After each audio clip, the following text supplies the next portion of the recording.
On Friday, the Washington Post dropped a bombshell report alleging that House Democrats were texting with Jeffrey Epstein during hearings in 2019. Now, this is a big deal, and we're going to get into that. Actually, Tim Pool is going to be talking about that on Jesse Waters' show today.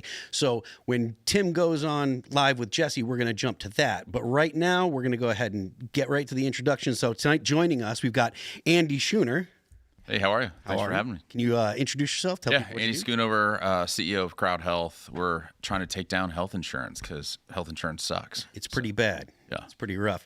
Well, thank you for joining us. Thanks for having me. Tate is here. What is going on, everyone? This is Tate Brown here, holding it down. I agree, healthcare does suck, but so I'm glad you're here.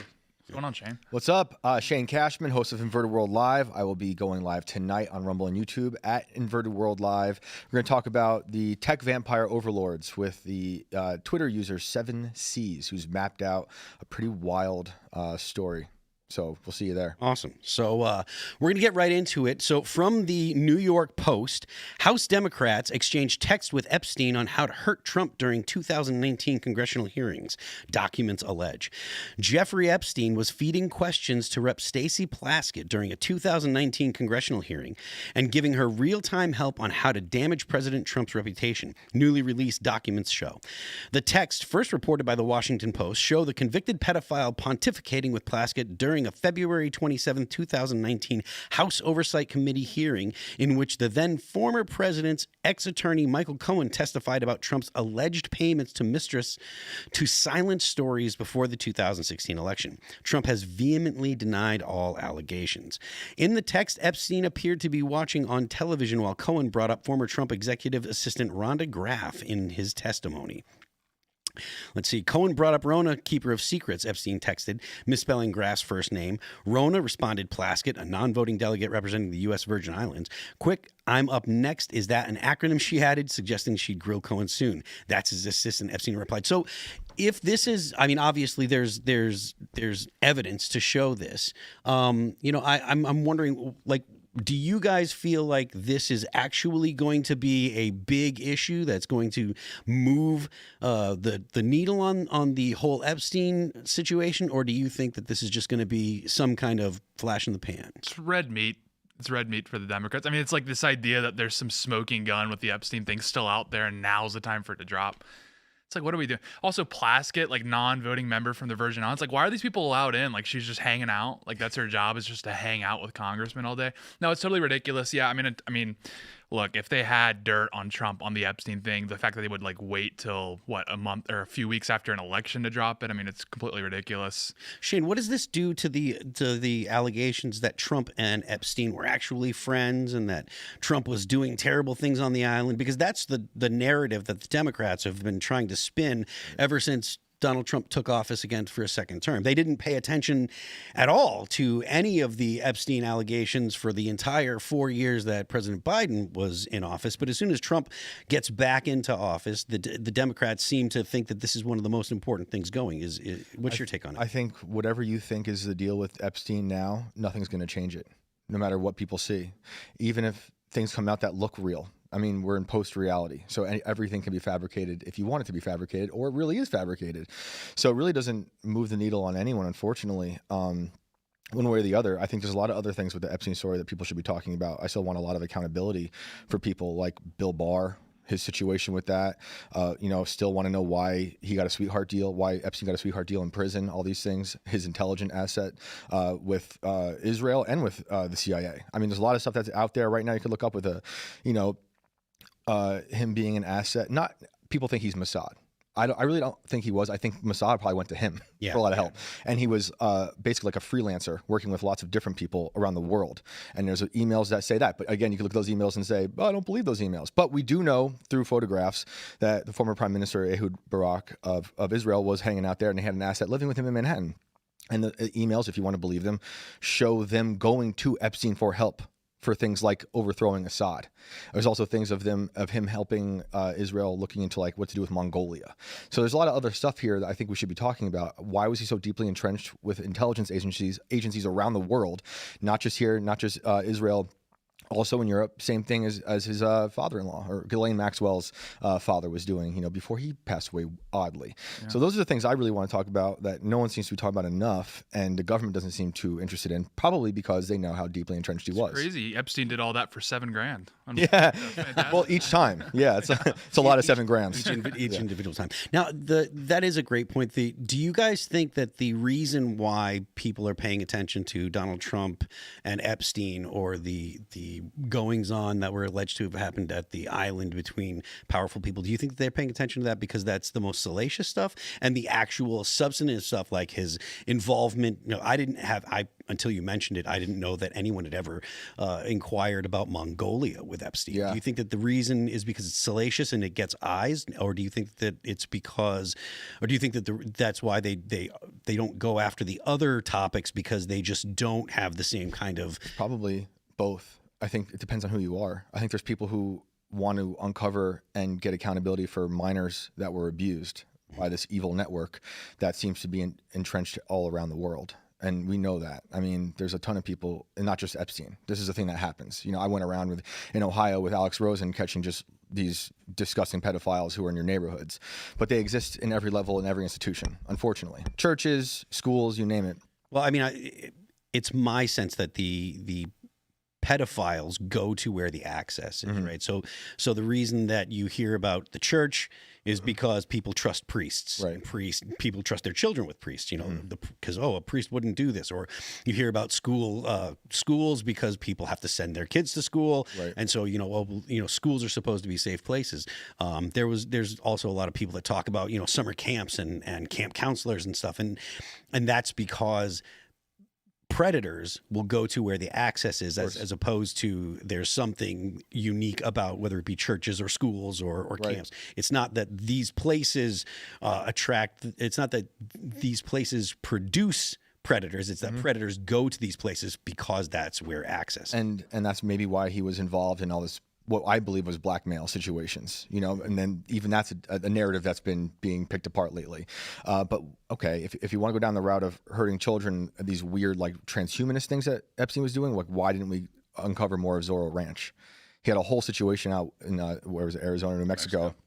Why wasn't that raided? What was going on in the Manhattan apartment? There's so many different stories about that. At first, it was reported that there was video that was taken, and then it was all of a sudden there wasn't video. Cassius said there wasn't, and he went through it, none of it was bad. But then we hear other things, so it's just constant back and forth. And when it comes to the political things that he was doing that really involve what we can call the deep state, I think it's a harder thing for people to digest. Even though we're talking about like this rampant pedophilia network. We've been talking about that part of the story for like 10 years now.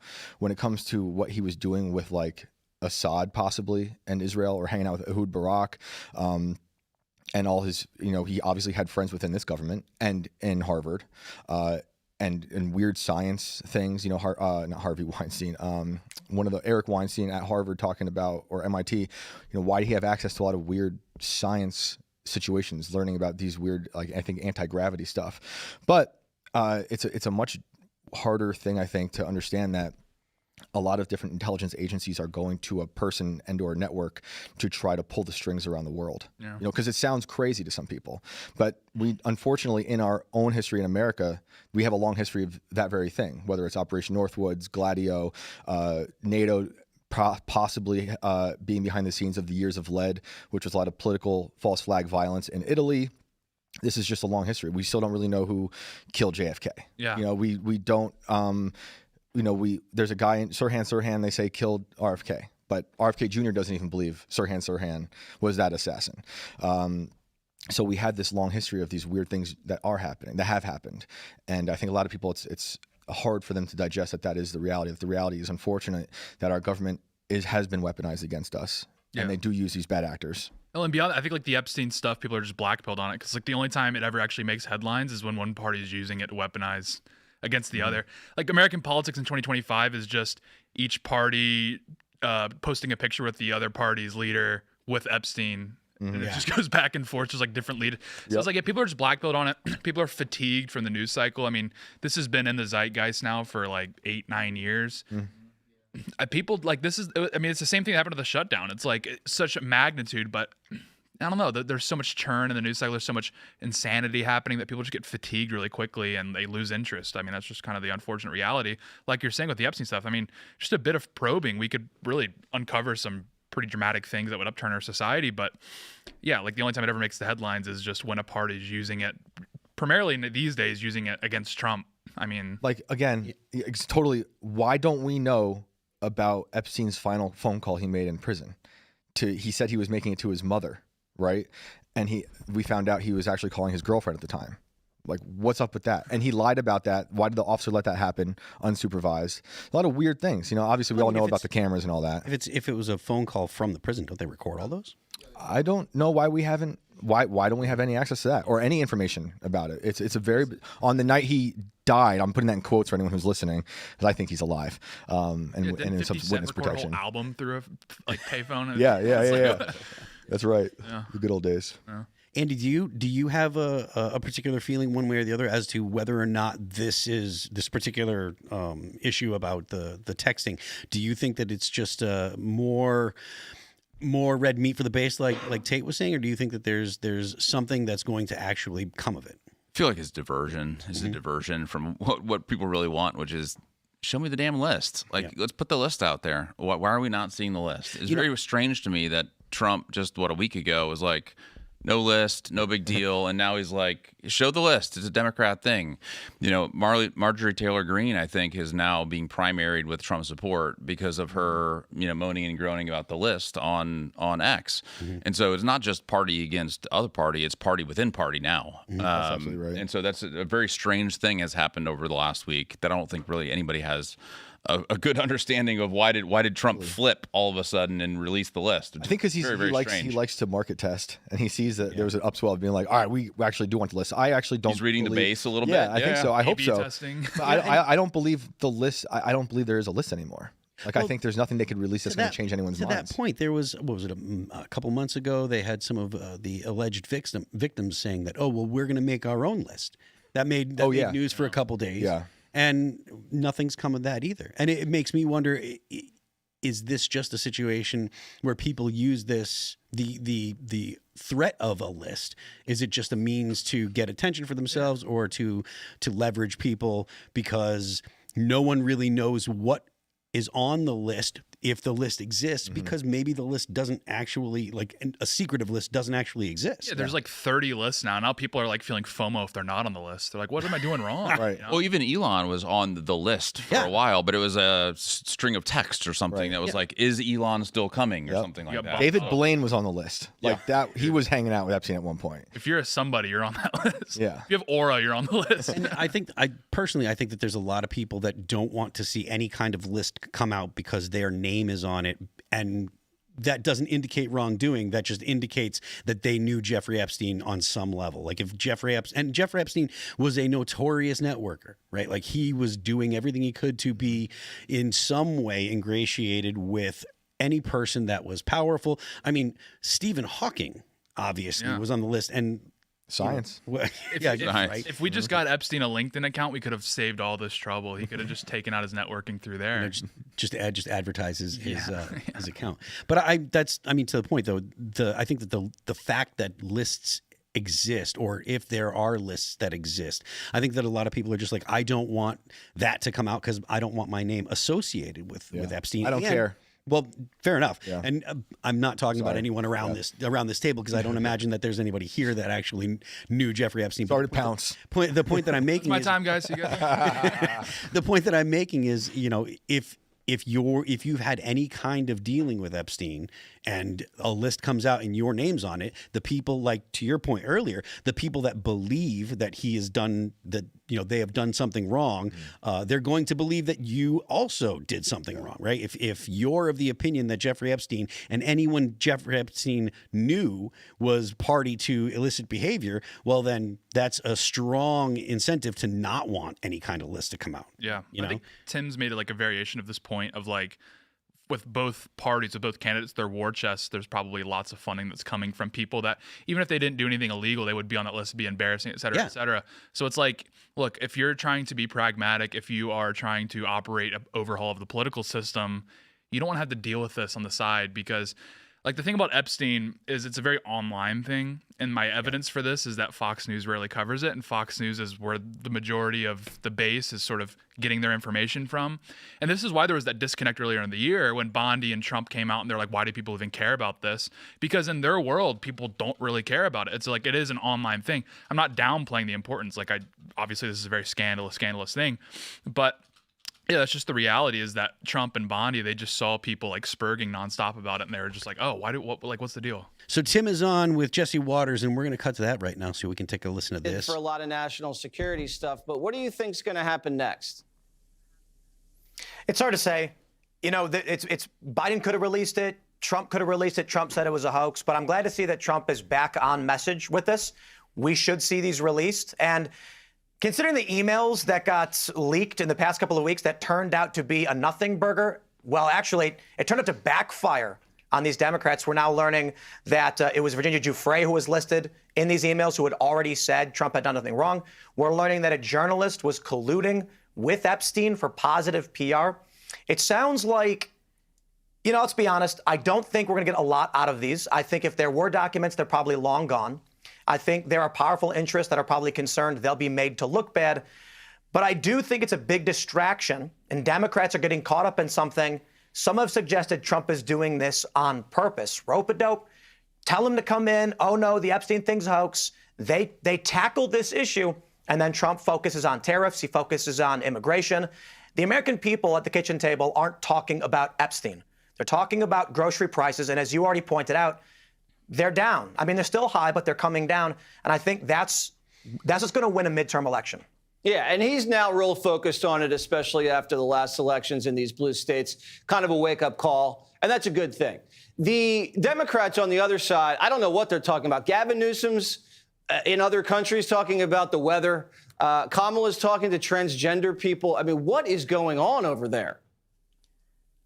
It's sad for me because in 2020, I actually was a very big supporter of the Democratic Party.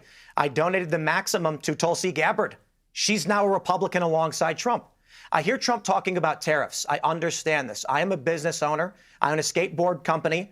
We make all of our products in America, and I know what it means for an industry to outsource those jobs. And I agree with these tariffs because it's been a godsend for the manufacturing in this country, real Americans to get work, to benefit our culture.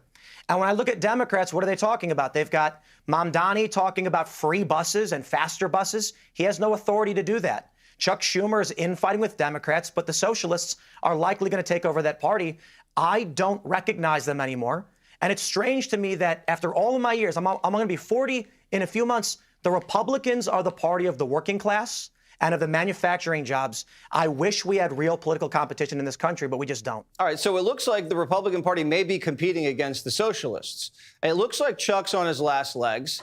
And like Gavin Newsom, of all people, is like the one semi-normal Democrat that's like keeping everything at bay. I mean, is this what we're facing? I'm pretty confident going into these midterms now. The past couple of weeks are a little worrying with the infighting on the right with some of these foreign policy issues. But, you know, today it seems like Trump is back on message. The infighting is sort of dying down. And when it comes to what the Republicans have to offer, we have wasted a little time on the old Epstein debacle, but maybe that's just political strategy. I got to be honest, I look at the Democrats, and with the future of the party being AOC and Mamdani, they don't have anything tangible to offer. In fact, I'm seeing reporting now that Staten Island wants to secede from New York City because Mamdani does not have the confidence of even his own city. So I can look at Trump and I can understand tariffs. I can understand these tax policies, these dividends. They make sense. I don't see anything on the Democrat side, unfortunately. You know, the only thing that AOC and Mamdani have going for them, they've never been on Epstein's plane. Everything else, they got a lot of problems. Tim, great to see you. Hopefully the skateboard company keeps rocking. Thank you very much. Thanks for having me.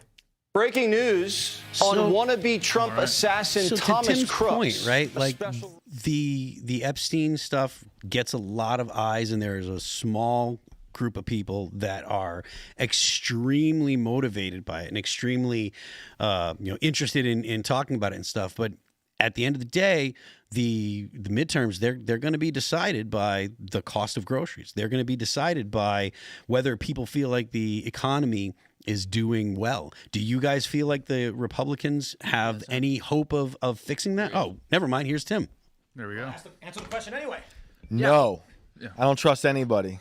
I still think it's a big problem, and I still talk to people in the real world who think the idea of the deep state is an issue. After watching Trump nearly, just barely survive that assassination attempt, seeing all this deep state work against him with lawfare, and a lot of people voting for Agenda 47, which in part was to dismantle the deep state. I think people, of course, want an economy where they can afford to feed their kids, but they also want to find a way to stop weaponizing the federal government against us. But it's my belief that all that stuff is only important when people feel like they can pay the bills. Yeah, exactly. It's like a this sounds bad, but it's like a luxury belief in some ways. It's like when things are going really well, then you can like start hashing these things out. But like the thing with the Epstein thing, with it being kind of an online thing, is the only time it's ever deployed is when it's being weaponized against people. And I mean, like, look, the things that Trump has ran on that delivered his victory in 2016 was like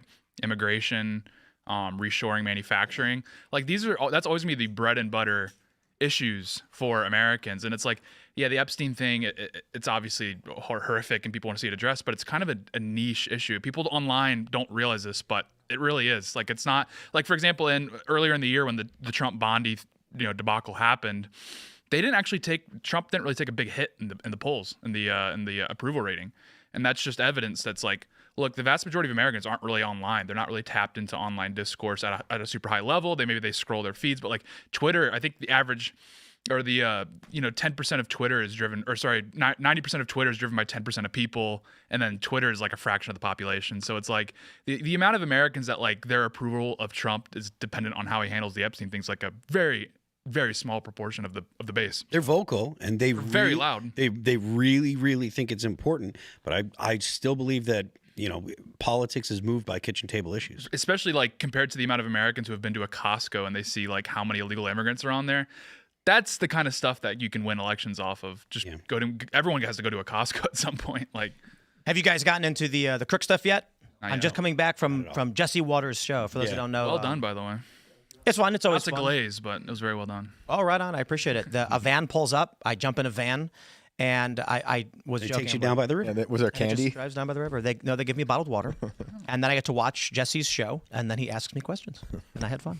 But there's a handful of big stories, and I wasn't here for the beginning to see what you guys talked about, but we'll grab this one. Massive. Thomas Matthew Crooks went by they them on DeviantArt. Linked accounts reveal furry fetish. Crooks was not simply some unknowable lone actor. He left a digital trail of violent threats, extremist ideology, and admiration for mass violence.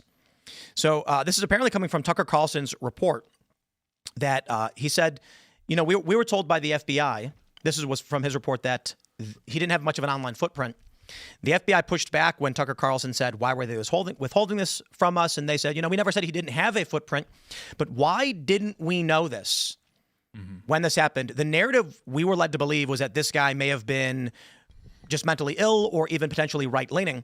Now we're getting information that this guy had a flip, became lefty, tried to kill Donald Trump, and it's fitting into this pattern we've seen of these gender ideologue and furry aligned shooters, strangely, just like this is the narrative we're hearing around the Charlie Kirk assassination as well.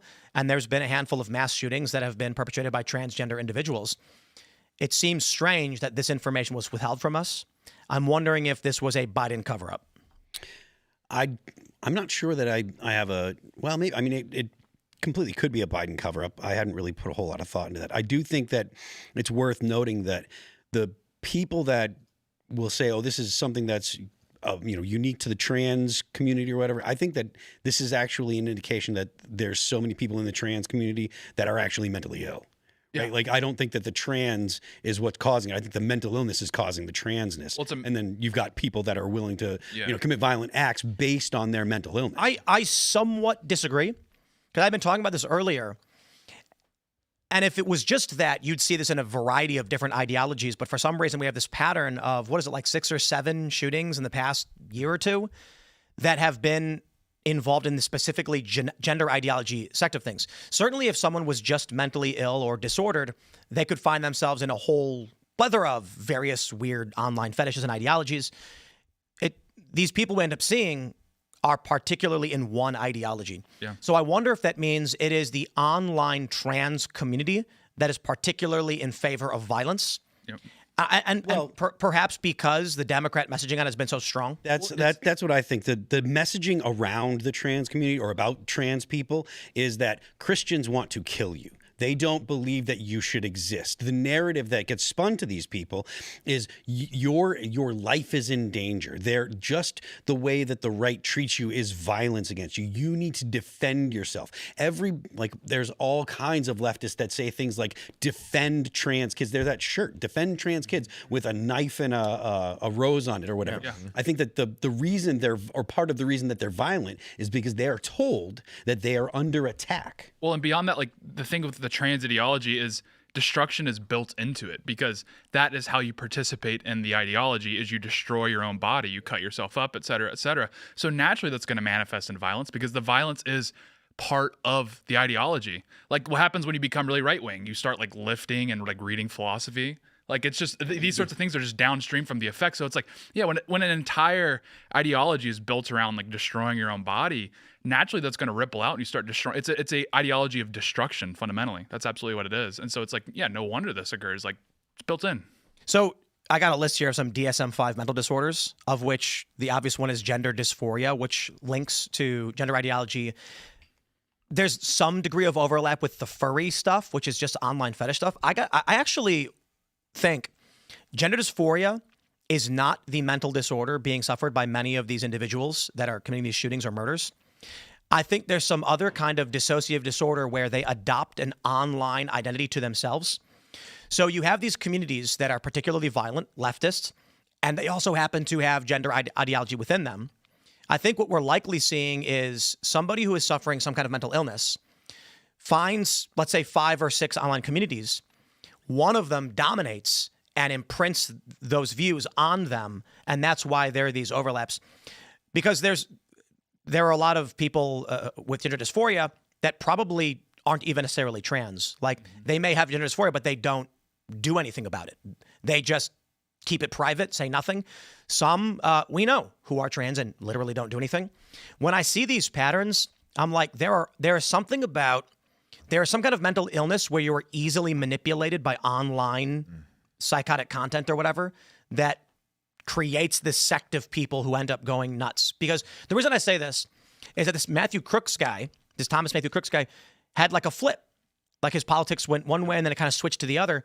Seeming like the issue, I would say then, is the ability to be influenced by aggressive online ideologies. Yeah. Well, I think I don't think it's a mental illness. I think it's just young people in modern society are just naturally disassociated by default because they're completely deracinated. They're stripped of all identity when they're born. Like your identities that you're assigned at birth, like you're going to be a husband, you're going to be a father, you're going to be a son, a brother, a Christian, an American. All those things are disassociated because modern society, the only ideology or the only identity that is imparted on you is to be a consumer. So I don't think it's a mental illness. I think they're just naturally disassociated. I agree. In fact, I can't remember when. I think it was a few months ago we talked about this.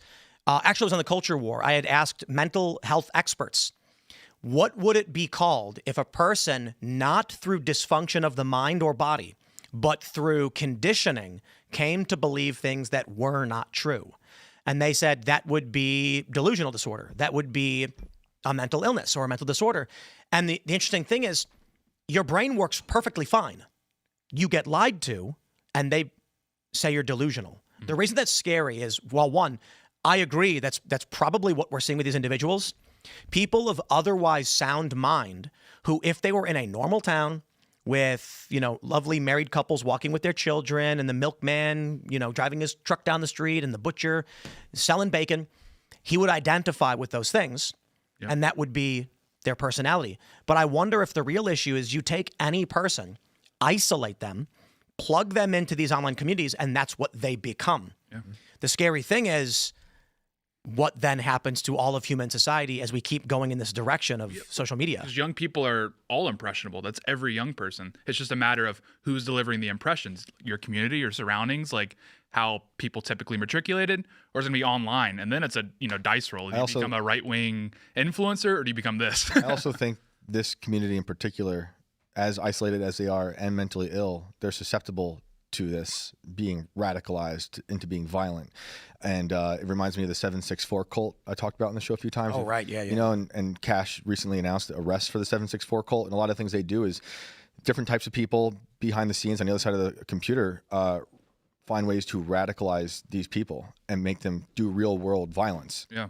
And they have done either to themselves, to animals, or killed people, Yeah. So I'm very curious, like, who's on the other side of this screen with these people? Well, and young people are naturally going to take on they're going to take on a mission in life that's going to be radical. That's just like the stereotype of young people. They all want to change the world. And so it's like a matter of channeling them into a productive, force that's going to be revolutionary, or and oftentimes it gets channeled into this. But that's just like a very natural. There's two things that are very natural to young people: is A, they're impressionable, and B, they have this mentality they're going to change the world. So they take on, naturally, they just take on radical ideologies. That's been the case throughout history. Yep. Yeah, and the Crooks thing is still weird to me. I'm still like shocked that Trump said he was satisfied with whatever report he got about it, because there were so many weird inconsistencies and strange coincidences. He was training at the same shooting range as Department of Homeland Security. That was weird. The way they cremated him very quickly was very weird. The people on top of the roof cleaning it very quickly was weird. Yeah. Well, I mean, Trump now is pro Epstein release. Yeah. And the new line from Democrats is, oh, the FBI must have scrubbed all the incriminating evidence already. Yep. And my reaction is, why would they have done it literally right now? Why wouldn't they have done it years ago? Yeah. Why wouldn't Biden could have released it? What, did Biden just sit on all this anti-Trump evidence? So, I have no idea what is going on behind the scenes. It all seems very strange. And I'd be willing to bet if the truth ever did come out on like the Crooks stuff and why all this weird stuff happened, and other just weird stuff relating to Epstein, it's probably something that we never even thought of. Just some super weird conspiracy, like, I don't know, Trump was involved in a sugarcane smuggling ring, and we're just like, never saw that coming. Just weird stuff. Because like Bongino and Cash, they come from our world, so it's like if there were really something in there that would be sort of conclusive, at the very least, it'd be winking and nodding. That's why it has to be that AI took over already. Yeah. Tell me more about it. I agree. I think they've been in charge for a while. I don't mean that literally, but isn't it interesting to speculate on Cash and Dan going into the FBI, and then they have this interview where Dan's like, Epstein killed himself. Dude, and everyone's like, you don't look too sure about himself on that one. I know what you're saying, Tate, and I had high hopes for them, but they look like hostages. And what if they got in, and the FBI is like, come on down to the skiff. We're gonna bring you in for a debriefing, and they go in this room, and then like these double doors go open up. They walk in, it closes, lights turn off, and then all of a sudden a screen goes turns on. It's this gigantic red eye being like, I am the AI. Yeah. You work for me now. Like the eyes of Sauron. Yeah. I think we rediscovered AI. I don't have to get into the whole, it's an ancient entity that we've rediscovered, but I do feel like it's an algorithm that's been in charge. The AI stuff freaks me out more than basically everything. And this is what demoralizes me. I've been saying, like, it's demoralizing that all these bickering drama debates. I've been having conversations earlier today with people about, it's like people are talking about people. They're not talking about the problems this country is facing. Yeah. And to an extent they are, don't get me wrong. I'm happy to see that Trump got back on message. Yeah. Or he's improving, he's getting back on message. Mm-hmm. Him calling for the release of the Epstein files, good play, whatever it may be. Some are suggesting it was fifth dimensional chess the whole time. I always says, I don't know why it needs to be 5. Why can't it just be 3-dimensional chess? It's like an extra layer or whatever. Yeah. But, it's pretty wild. Did you guys talk about the Democrat already who was colluding with Epstein? Yeah. I mean, this is crazy. Well, I think the reason why we're seeing all the discourse just centered around talking about other people is just because society has become very feminized. And like naturally men talk about ideas and philosophy, and women talk about other people. And that's just, there's benefits to that. But this is what we're seeing is like, it's just much more convenient and conducive for society just to discuss other people because everything's all like, hey. This was actually on, I don't know if you guys watched the Jesse Waters intro, but as I'm sitting in the van waiting to do the show, he's talking about the difference between men and women. And he showed this funny clip where guys are trying to watch a game at a bar and some female politician is blowing bubbles everywhere. All the women are like dancing and hooting. And it's just like, yeah, men and women are very, very different. Mm-hmm. Very different. there is something to be said about like the people that are driving these narratives for the most part are podcasters, and podcast space is largely male dominated.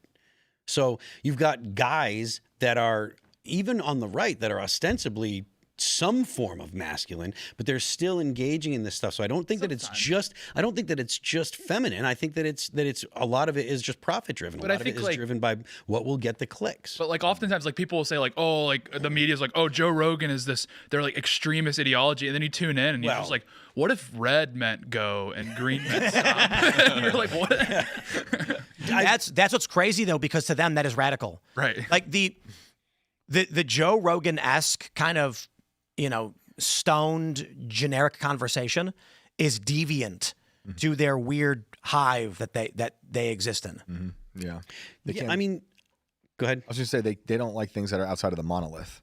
You have to. It's a hive mind. You have to agree with everything. The Overton window is shifted so far to the leftist, ideology that to say things that 100 years ago were completely reasonable, now it's like it's verboten. Like the idea, like I'm not for universal enfranchisement, right? Like I think that there should be limits on who can actually vote when it comes to federal elections. That is incredibly radical to most people nowadays. The idea that everyone shouldn't be allowed to vote. It's like, I mean, look, man, you go outside and everybody you talk to, they're going to say, man, half the people I meet every day are stupid. And so why do you want them to vote then? Did y'all get to the 2000 checks yet? No, we haven't. All right, let's hit this one. We got this from the New York Post. Ladies and gentlemen, let's get paid. Trump reveals when moderate income Americans can expect to get $2,000 tariff dividend checks. And I say, bravo, it's the right move. The estimate based on the total tariffs that have come in is that Trump will be able to give around 100 million people a check for $2,000. I am for this. This is beautiful. Trump vowed to issue tariff dividends sometimes before the 26 midterms during an Oval Office event. We're going to be issuing dividends later on, somewhere prior to the middle of next year. A little bit later than that, he said, noting it would include thousands of dollars for individuals of moderate income. Bissett said the payments could come in lots of forms, including just the tax decreases that we are seeing following cuts made in the big, beautiful bill. So maybe you actually don't get a check. You just pay less in taxes. You get a better refund. I am for this. I got a video I put up on my Tim Pool channel, youtube.com/@TimPool. Check it out. Where there's this debate it's Luke Beasley versus 20 boomer Trump supporters. And the first argument is about MAGAnomics, which is just a buzzword that means nothing. You mean the tariffs? And of course, Luke Beasley, who won't come back on the Culture War 4 debate, he's refused because he knows he'll get roasted, engages in sophistry or just lies. Maybe it's a mistake. Maybe he's dumb. The tariffs are brilliant. I'm a huge fan. We're not going to see the job repercussions just yet. It's going to take some time to rebuild our manufacturing base. But for now, it is good, in my opinion, that we're telling American companies, it's going to cost you more money to hire a Chinese or Indonesian laborer than an American worker to bring these jobs back. I will stress this, though, because we can split the story in two. While Donald Trump is in favor of that, and I like it, he's also a big AI guy, which of course is going to, you can't coexist in this space. AI is another industrial revolution that is going to wipe out a massive amount of jobs. Plus you've got the Optimus robot, Elon Musk talking about how the Optimus robot is going to be doing surgery better than a doctor. So your high skill jobs are going to be wiped out by robots and computers. I don't know how these ideologies actually work alongside each other. They don't. This is all right, we're cooked. This is a short-term benefit. This is good. The people are suffering, and people could use anything they can get. And I'm pro-tariff, but it can't coexist in a pro-data center dystopia where you're sacrificing farmland for all the data centers. And it's not like they're going to bring in jobs, because even the largest data center in the world only has like 100 employees, 125 employees. So and that's the largest one. Most of them only have 20, 25. And they have replaced. This is one of the stories that we were talking about the other day. There's an old aluminum refinery. Right. Probably had hundreds of thousand jobs plus, something like that. A lot. Yeah. And now you get a data center with arguably maybe 100 jobs, because you only really need a dozen or so. Yeah. Depending on the size of these data centers. We are watching, and this is what people need to be careful of, because I'm a fan when I hear the stuff about these tariffs, these dividends. People who want to buy products from Temu, fine. But that money is going to get sent back across to the American people. And Trump was talking about using that to help them pay for healthcare. And I'm like, let's go. If you want to buy from China, feel free to. And that's how that money you spend, that's going to pay for healthcare. Okay, fine. Not a perfect solution, but in this digital world where services can be done internationally and products can be easily shipped, we need some kind of protectionism, in my opinion. That being said, this country is turning into a giant field of black cubes with fake houses around them and no jobs. And I wonder if all of these arguments about we got to turn the population crisis around from politicians, I wonder if they're just lying because it's a pressure release valve. Trump is was it Stargate? Or no, it wasn't Stargate. It was Project Stargate, yeah. It was Stargate was like the big AI project. $500 billion, yeah. Trump is very much for this. I get it. We don't want China to do it. But the end result is the argument just saying we have no choice. Humanity is reaching its the back end of that bell curve. We're going down. Right. I mean, the argument people will say is, well, we got to beat China. But it's like, so we destroy ourselves like China's destroying themselves. And they'll say, well, it's a beautiful city. But I'm like, okay, well, it's a city built on the social credit system through the AI. So it's like, it's really no win. It's like gain of function. Once they start it, there's no putting it back in the bottle. Yeah, and China's just like what they make like 13 grand is like the GDP per capita. They just strap RGB lights to a building and they're like, whoa. That's the way that they at least advertise is look at all the lights and so that means that we're an advanced society. And it's they did a dragon drone. Whoa! And then meanwhile, it's like half the country's like really struggling to make ends meet. Sure, but I have heard good things from Hassan Piker. Yeah, he just cried when he got Mao's red book. I mean, the shock collars. Are you for real? There's a video of him getting the red book. Like, dude, it was one of the original copies that was in English, and they're very rare. And so he was very excited. That's like, oh man, someone gave me a copy of Mein Kampf. Thank you so much. I got to be honest. Did it really? No. Oh, I was like, wow. But sure. I would love to own a copy of a Little Red Book. No, it'd be great. I'm not going to cry out of tears of joy. Yeah. Like I'm a big fan of these of artifacts and preserving history so that we're not doomed to repeat it. 100%. The lesson that I would give to people from Here's the Red Book is here is the evil. Yeah, and Hassan's going to be like, we can try again. Yeah. Yep. And do you know how expensive it is to make a shock collar in the United States? It's ridiculous. Oh yeah, he'd never buy one of those. Yeah, just that poor dog. Is the guest allowed to disagree with Tim on this one? No, never. By all means, tell me why I'm wrong. Yeah, I mean, I have no problem with the tariffs. I like the tariffs. It's bringing in revenue. I just don't think we should be sending it back to the American people. I think we should be taking a look at this, huge deficit that we have. And unfortunately, the American people are pretty ignorant on basic economics, which is if we continue to print money, that's why grocery prices are so high. That's why home prices. I don't know about you guys. I live in Austin. Between 2020 and 2024, the value of my home went up by 100%. Why? Because everybody moved there. There's a ton of money being flooded into the economy. We just printed trillions and trillions of dollars. Our debt now is half of our budget. It's bigger than the military budget. I mean, I think we should put all this money. We should reduce deficits. We are toast if we can't get these deficits down. I agree. We are absolutely done if these deficits don't get reduced. I say put every dollar of this back to reducing the deficit. I disagree there, but I agree on the deficit issue in general, and that's got to come from real spending cuts. The problem is everyone's addicted, and nobody wants to actually be the one to say stop spending on the credit card. Agreed. But let me say this about the tariffs. The reason why Trump is offering these dividends is because the American public does not understand long-term planning. No. The individual is in the immediate saying, I need to feed my family. What do tariffs mean? Democrats are weaponizing this, like I mentioned that Luke Beasley guy lying, where he says the economy is bad and tariffs are at fault. I'm like, you just made that up. Give me the correlation. Give me the causation. We need these tariffs because it is impossible for an American manufacturer to compete with Chinese peasant labor. I agree with you. So the point of the tariffs is to say, if you make the product over there, it'll be more expensive than a product made here.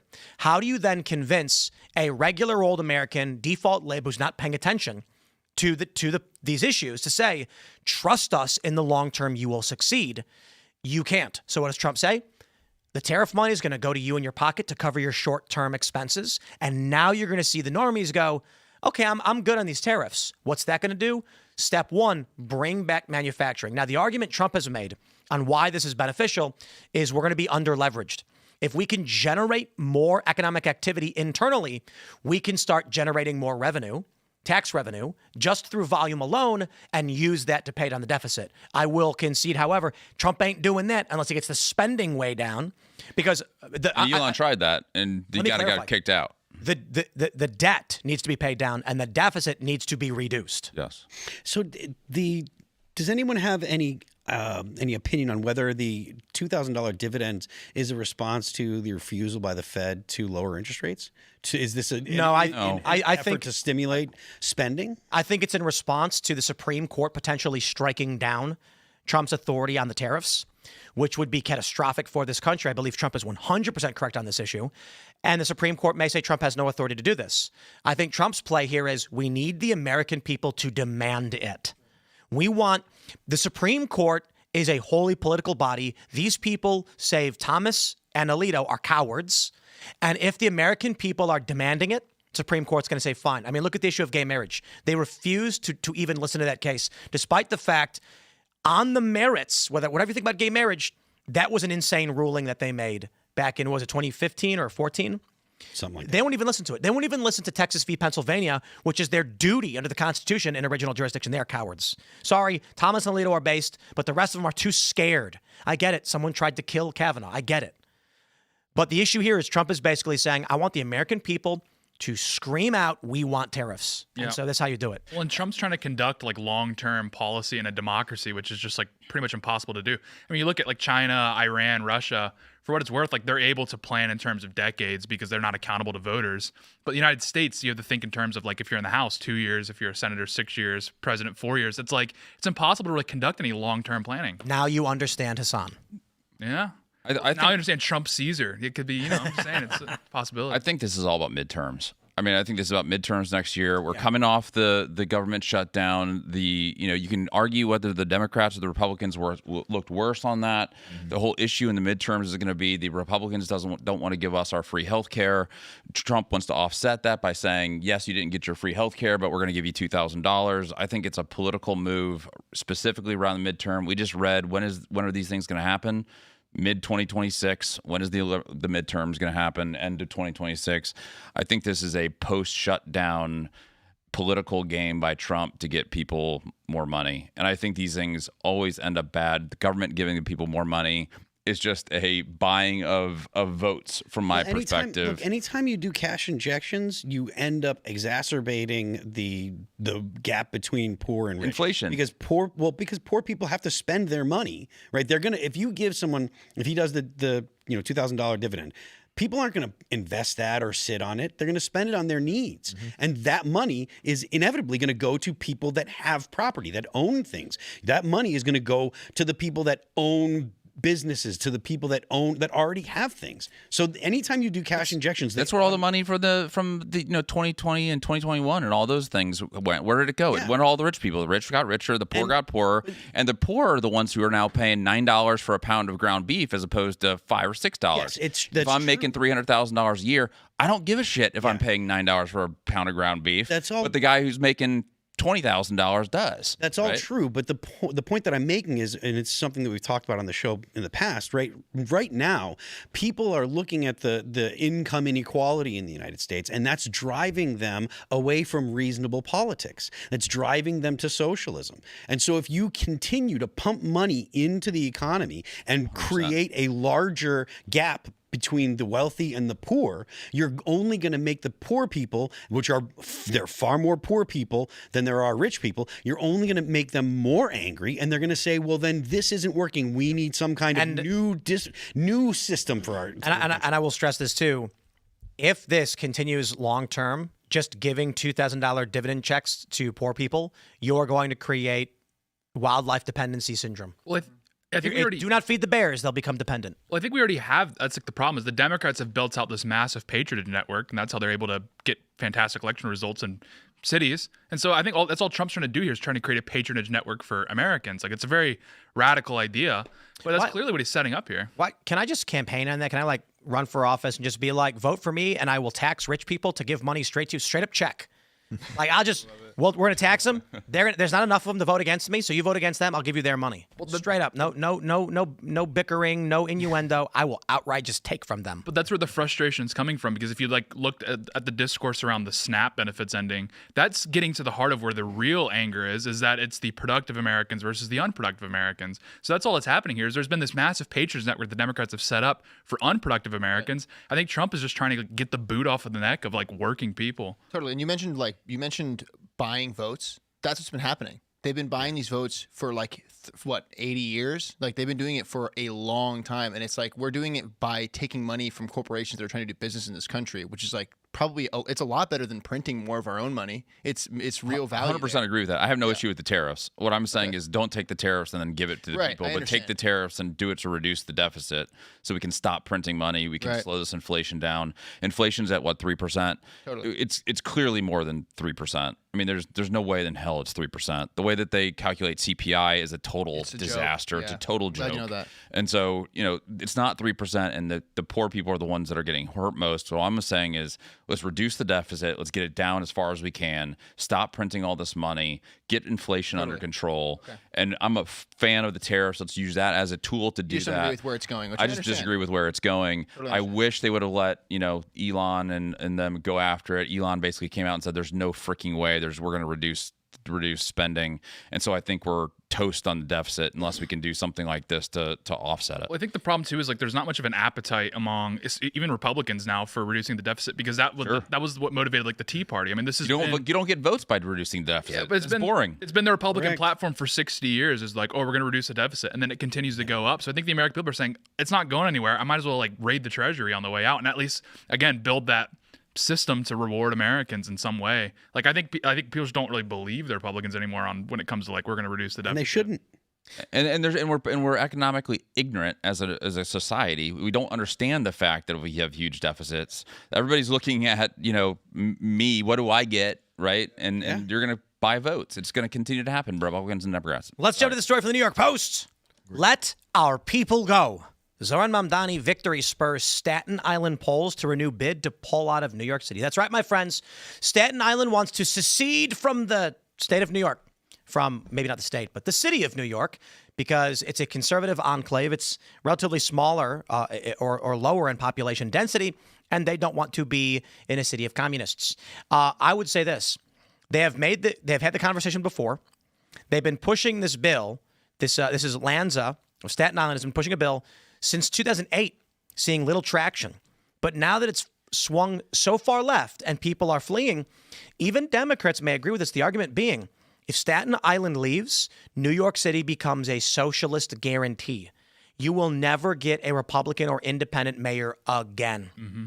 Now, I got to be honest. I don't care about all that. I mean, it is bad if we have this entrenchment and this polarization. But I believe that if any part of this United States internally wants to secede from their respective jurisdiction and either isolate or join a new one, they should be allowed to do it. Yeah. If Staten Island says we want to be our own city, they should be federally allowed to do it by simple vote. There's something really interesting that no one's talking about with the Staten Island thing, is if Staten Island were to secede from New York City, it would destroy the FDNY, because the fire department in New York, when you're becoming a firefighter, you take a test and they give you bonus points for living within the 5 boroughs. And that puts you above everybody else. Now, if Staten Island secedes, they lose those bonus points for living in New York City. The world's best firefighters are in Staten Island. It's completely eviscerated. The FDNY is going to be just full of DMV employees. Cops too, though. The police department, yeah, but the fire department specifically rewards people for living in the 5 boroughs. Can you imagine what EMS is going to look like when it's just DMV employees in charge of everything? New York City is going to become third world in so many different ways. This would be a massive hit. This polarization is going to happen either way. People are either going to secede, Staten Island's either going to get out, or these people are going to move somewhere else. Yeah, I mean, that's the reason why New Jersey is even in play, is because so many New Yorkers that still need access to the city move across the river to New Jersey, because it's it's a slight improvement. And so, yeah, it's going to put Jersey and Connecticut into play more, because everyone talks about Florida, everyone knows that, but it's a lot of people still need the city because they work in it, and it's just going to benefit Republicans in Connecticut and New Jersey, but destroy New York City. Has the Wu-Tang Clan made a comment yet about this? No. That's all I care about. Have the Practical Jokers made a statement? Take a look at this. New York and New Jersey lose hundreds of billions in resident income as Americans flee to low-tax states. This has been going on for some time.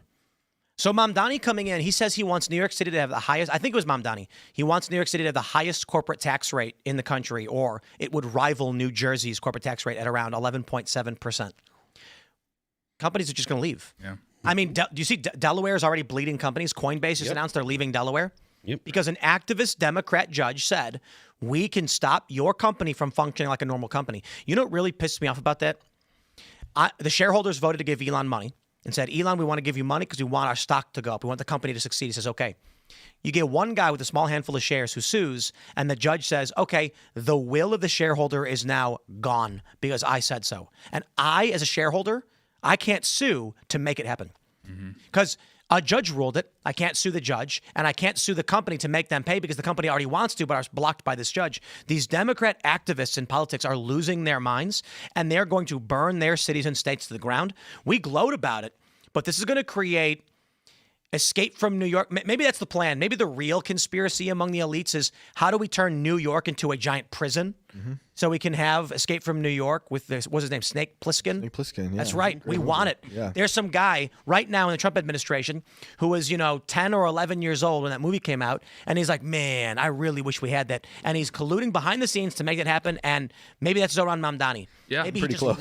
loved that movie. Well, it's like, Democrats, they do want this. I mean, like a lot of Republicans scratch their heads like, you're going to destroy your city. You're going to you're going to destroy the business. It's like, yeah, so then all their opposition leaves and they have the city to themselves. Like, do you think barbecue down in Haiti wants to improve the country? No, he wants to stay in power. Like, And that's what's eat going people. on. And he wants to eat people. It So happened during, I'm not accusing Zoran of anything. lockdowns. Everyone left the city. Yeah, a lot the of Democrats businesses sweet. died. Bill de Blasio bought up a lot of buildings. Yeah. And the ones he didn't buy, like the hotels, he kicked a lot of those hotels out and used them for illegals. Yes. And then the mayor gave them debit cards. Yeah. Who'd have thunk that the business environment of a particular region matters? Yeah. People will leave. This is something that the right, this is an argument that the right makes all the time. Look, if you do this, people will leave. Look, if you do this, people will leave. And the left says, no, they're not going anywhere. No, they're not going anywhere. Well, it's happening in Delaware right now. It's happening in New York right now. People have started to leave. And New York's a particularly interesting example because this is a phenomenon that occurs across the Anglosphere. Is the biggest city in Anglosphere countries actually has a sizable conservative minority. So London has the same thing. Sydney has the same thing. Toronto has the same thing.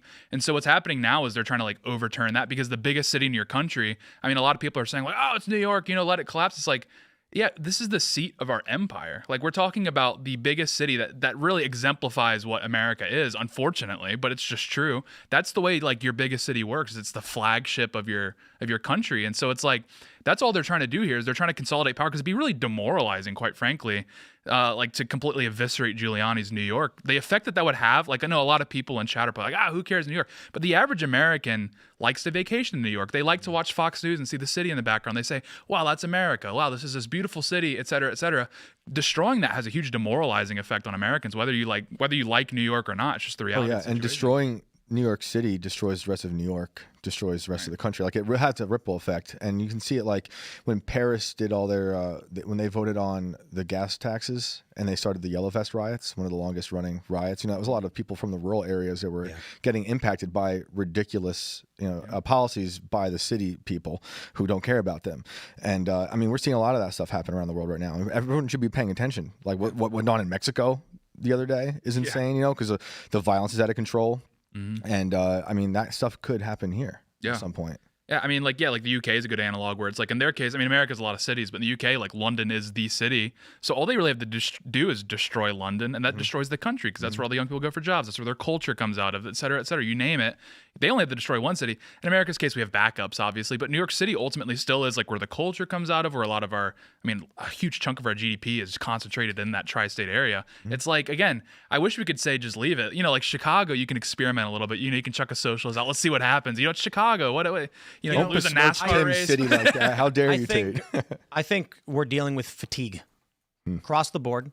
I think people are politically fatigued. We are in, just after the presidential cycle, so people are pretty exhausted. But people, I think, are generally culture war fatigued.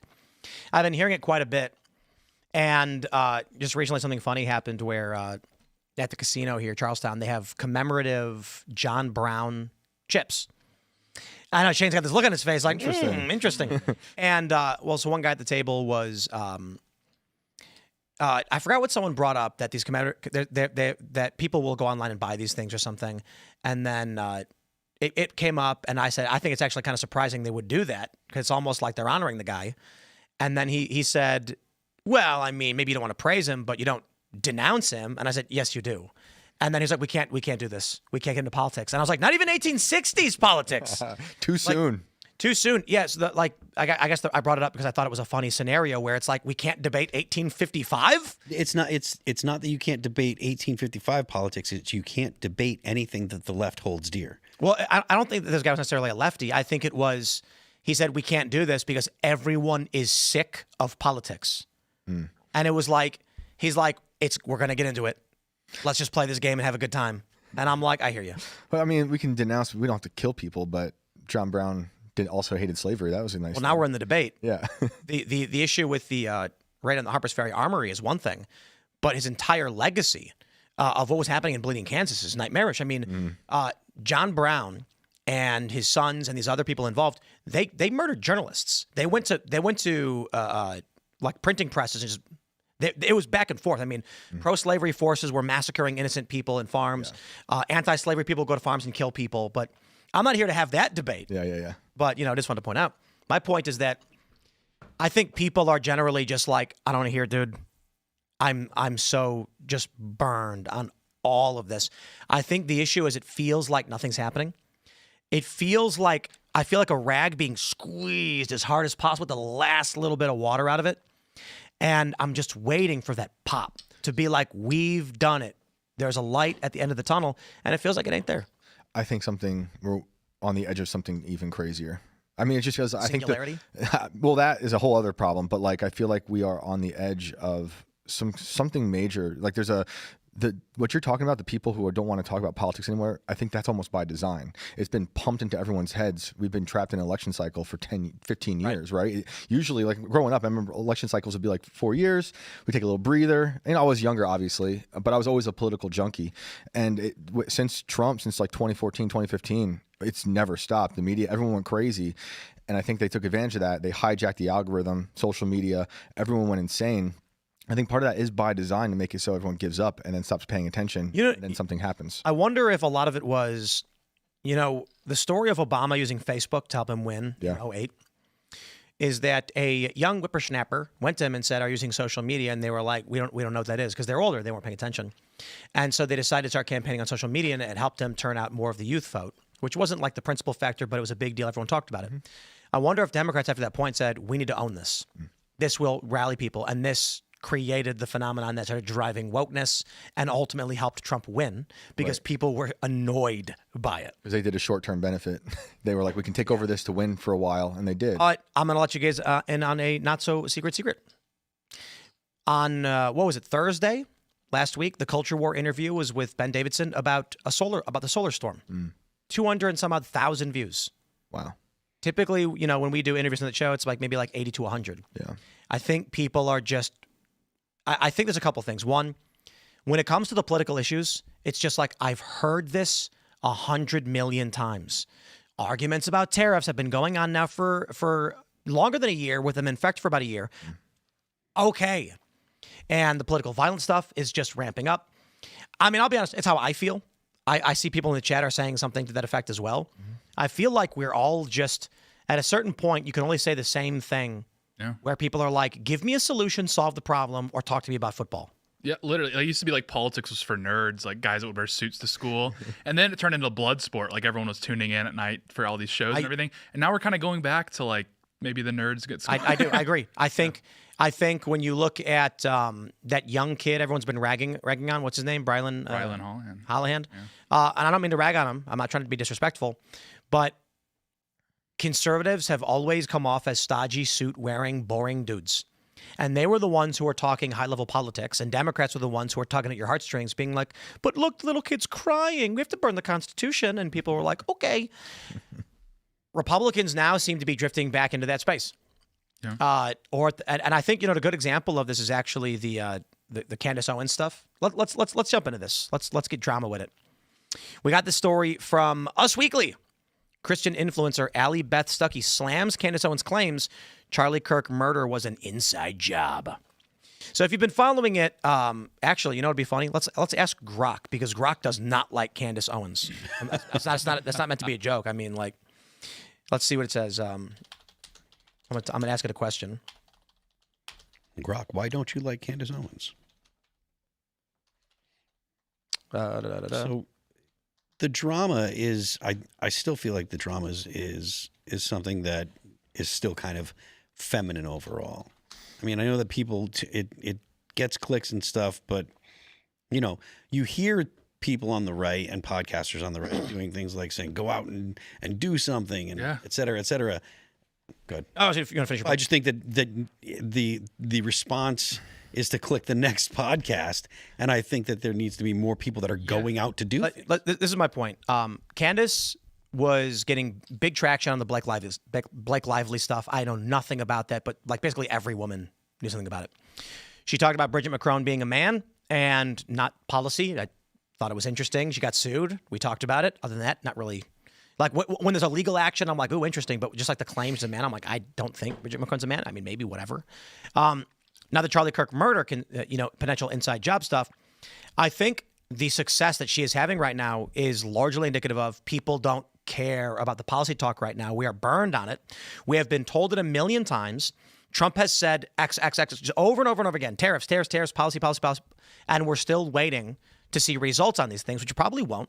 And so people are like, I'm bored. I want something else. Well, Candace has offered them these things, which has resulted in political controversy. So I asked Grok, has Candace Owens implied Erica Kirk knew in advance about the Charlie's assassination? I had to put the Charlie Kirk assassination. Grok says, yes. Candace Owens has implied, I'm going to zoom in on this, that Erica Kirk knew in advance about the circumstances surrounding Charlie Kirk's assassination on September 10th at Utah Valley University. While Owens has explicitly denied directly accusing Erica of involvement, such as murder, she has made repeated statements suggesting Erica had prior knowledge of threats or a broader conspiracy tied to Turning Point USA, which Erica now leads as the CEO. And so they just, context. Owens' comments stem from her ongoing conspiracy theories about the assassination, et cetera, et cetera. Again, I think people are really interested in conspiracy theories. They're fun. I mean that in general. I'm not trying to say anything related to Charlie. This idea that there's an ice wall, for instance, and it's being covered up. Indeed. Yes. People are interested by this stuff. And I think right now the challenge is when we are told for a year straight political violence, and it keeps happening, eventually we're just like, I know. Right. When Trump says tariffs and the Democrats argue, the argument has not changed. The response is, I know. Tell me something I don't know. When it comes to the Grok thing, though, and asking that question, doesn't that answer have something to do with the amount of people saying that Candace said that, even though Candace didn't actually say that? Potentially. But for whatever reason Grok is saying this, I wonder if Candace could potentially have a defamation claim. Direct implication of prior knowledge in episode 260. She said, wow, seems like Erica knew about the threat and she now runs an organization that killed Charlie and she hasn't done anything about it, and it makes you wonder what else she knew. This was widely interpreted as hinting at Erica's awareness of security risks or internal betrayal before the shooting. I'm curious if that's a real quote. I bet it's not. I bet it's fake. I've watched almost all the episodes. I don't remember her saying anything like that. Yeah, they put the dot, which means look at the dot, dots. Right. Yeah. I don't think this is real.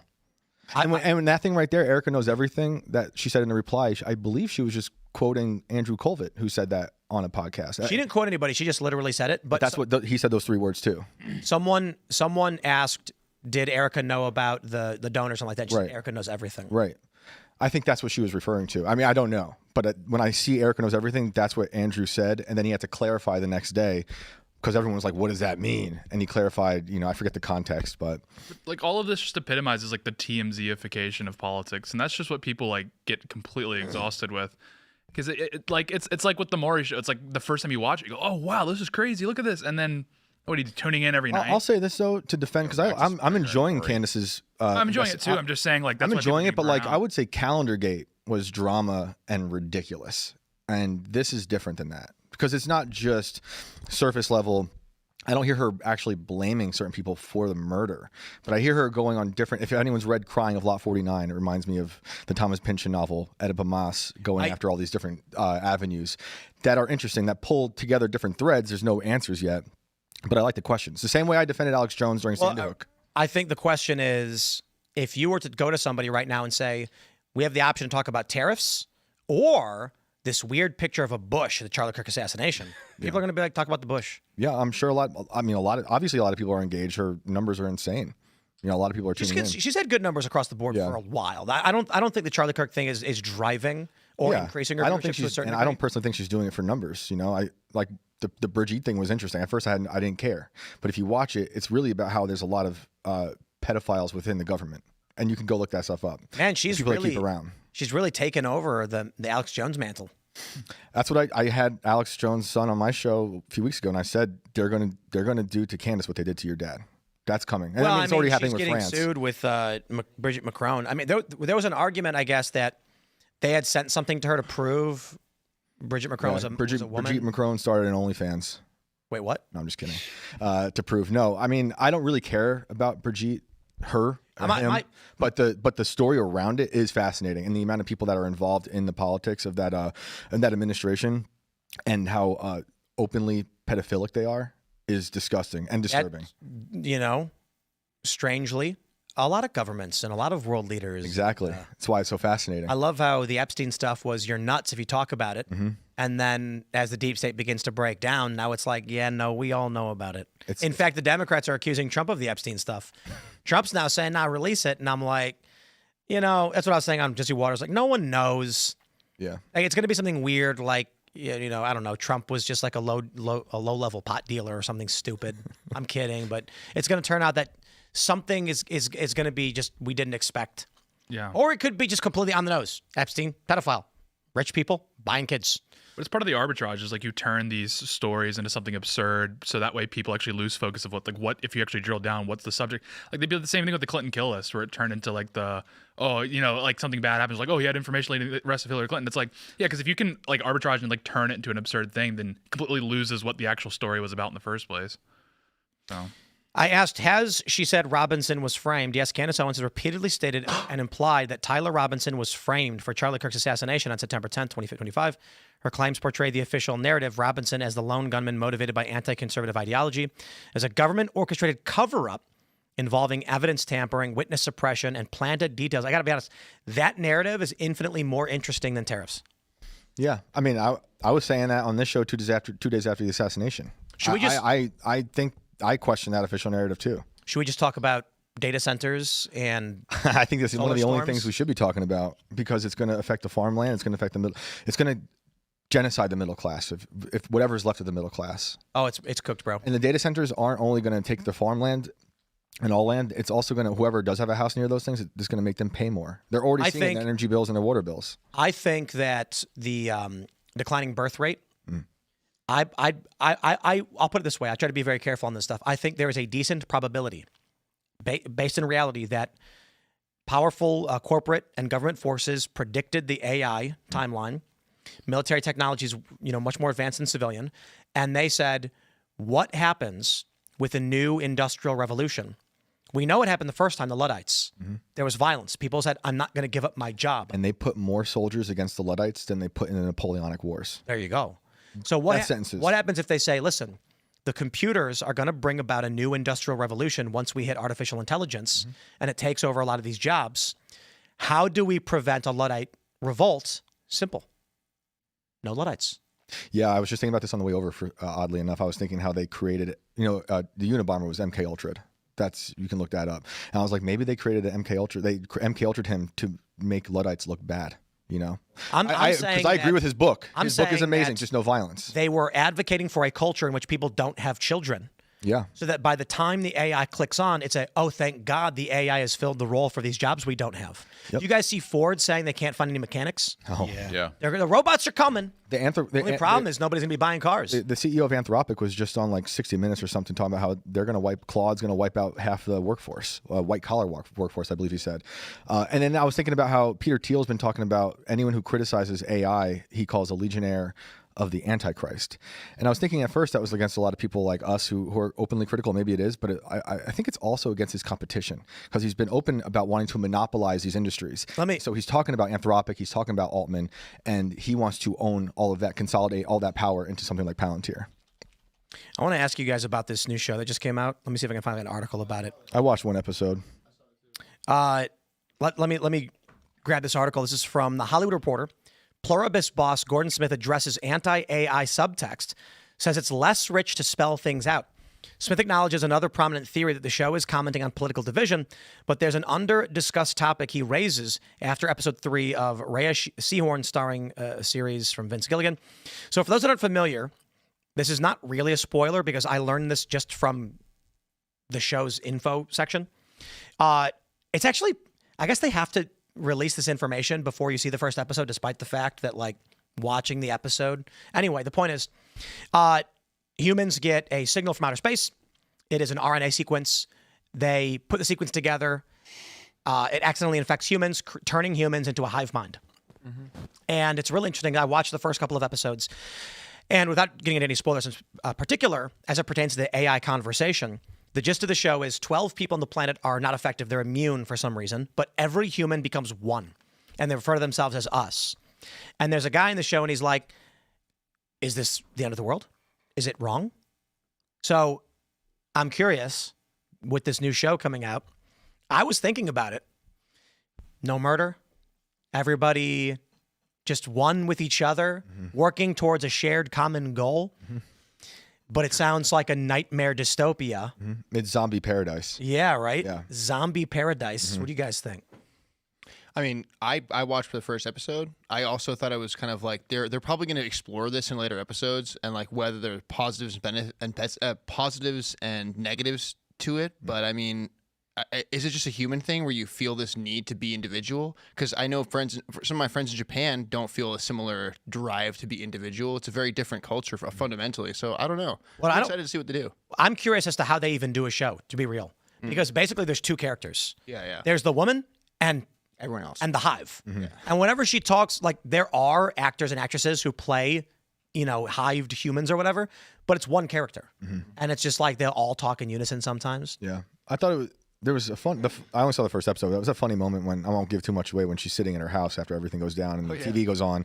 Yeah. It was like a very interesting feeling. I haven't seen a lot of other shows, unlike maybe The Leftovers, but they did deliver the mind virus via chemtrails. I don't know if everyone saw that. Yep.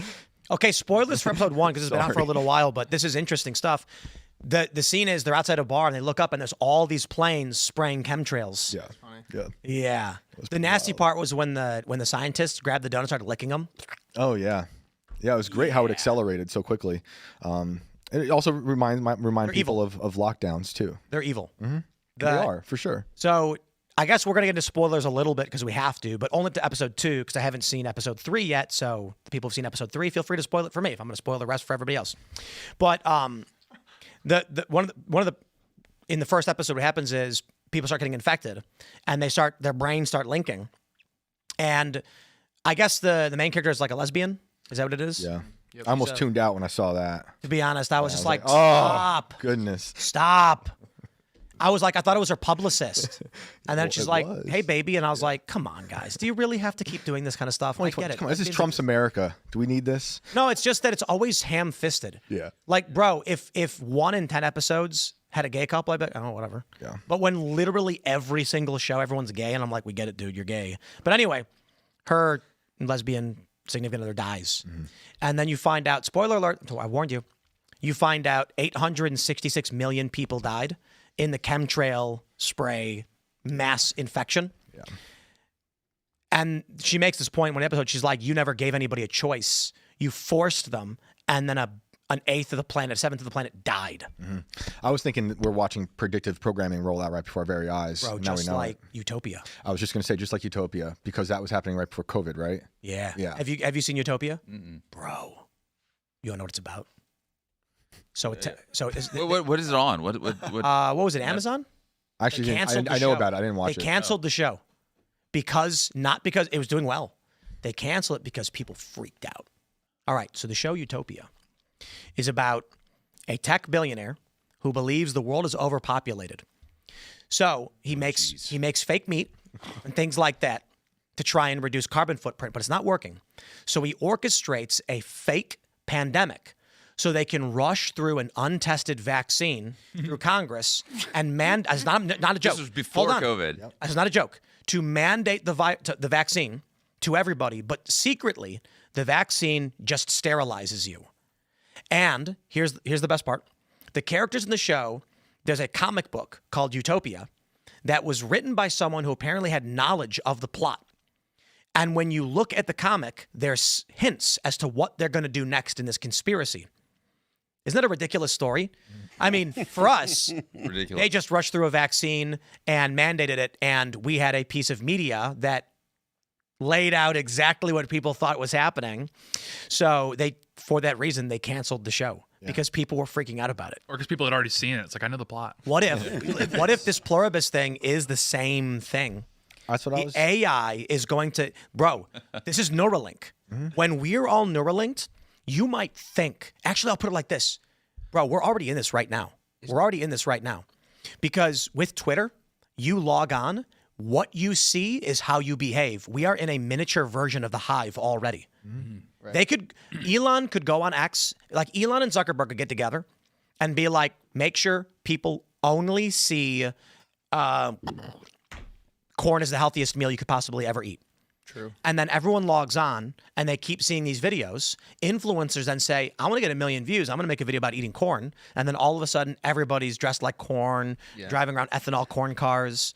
If they decided that's what they're going to program our minds to be. Dude, what happens when you plug our brains in? Isn't the hive we're supposed to be coming together, and aren't we like going farther apart? Like, well, there's two competing. two competing. But what happens? hives. What happens when everybody gets Neuralink implanted, and then you plug your brain in, and now X is happening in a fraction of a second instead of you scrolling through. You're seeing everything all at once. To you inside your own mind, you would feel like an individual. You just being influenced and knowing what people are thinking. Outside of the hive, everybody would seemingly be working in unison, maintaining they were individuals while they all march in lockstep. Yeah. Right. I That's think what I we're was kind of thinking over about. there. Is like seeing it the left being like the current thing, people being like your current thing. That's what I kept thinking of the whole episode, seeing it like the same exact paradigm. But you're right, it's two separate competing things. Because on the right, a lot of people have the similarities of thought because of the way Twitter works. But you're right, it takes place in a fraction of a second. You want to know? 10 minutes. You know what's really scary about the show Pluribus? The human hive, the collection of all human experiences on the planet, is a leftist. Yeah. For real. Yeah. They were like, we're vegetarians, and we always welcome pleasure. Yep. And I'm like, they're degenerate vegans. That's what I thought. Yeah. Yeah. That's what I'm saying. The hive is literally just woke. And the show came out on the heels of the news of Three Eye Atlas, people hearing a signal from it and believing it might have been the WoW signal. And then this show came out, and then they're hearing the signal. You know, it was pretty weird. And they're trying to decipher it. So when's Three Eye Atlas supposed to come back? Like 2 weeks, right? I don't know. That story kind of died out. Maybe because I haven't followed. Because it's behind the sun. Well, it was. I think they said it might have changed direction or something, or the tail changed direction. Last I heard was that it's next going to be visible. Okay. Coming around at the beginning of December. All right.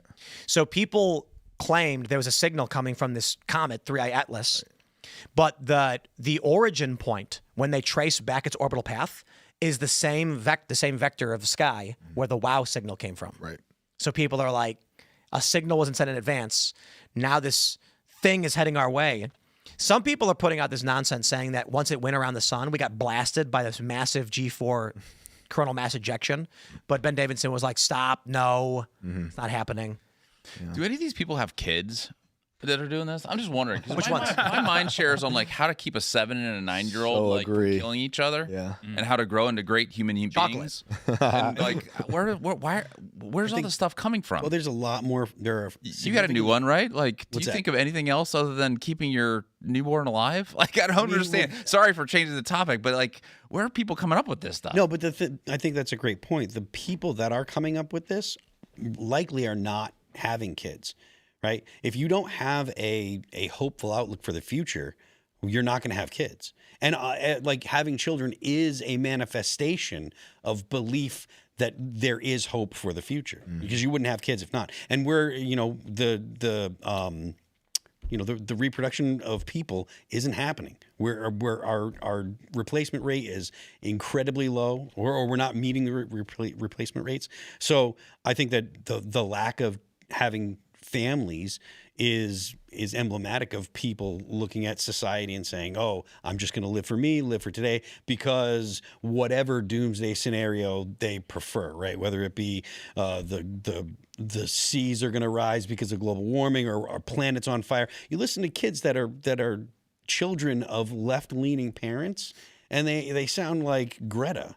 You know, Remember when they were saying we have 12 years to live? Oh yeah, and this was Little kids. 15 years ago. Right. Now she's like, Israel is climate change. And Yeah, we're you like, got to what? rebrand. Yeah. Yeah.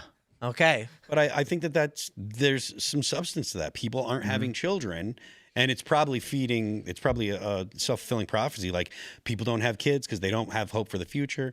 And I think a lot of that is because society has told people, hey, don't have kids. It's better for the environment if you don't have kids. That's a narrative that you see all the time. And I think all these things are connected.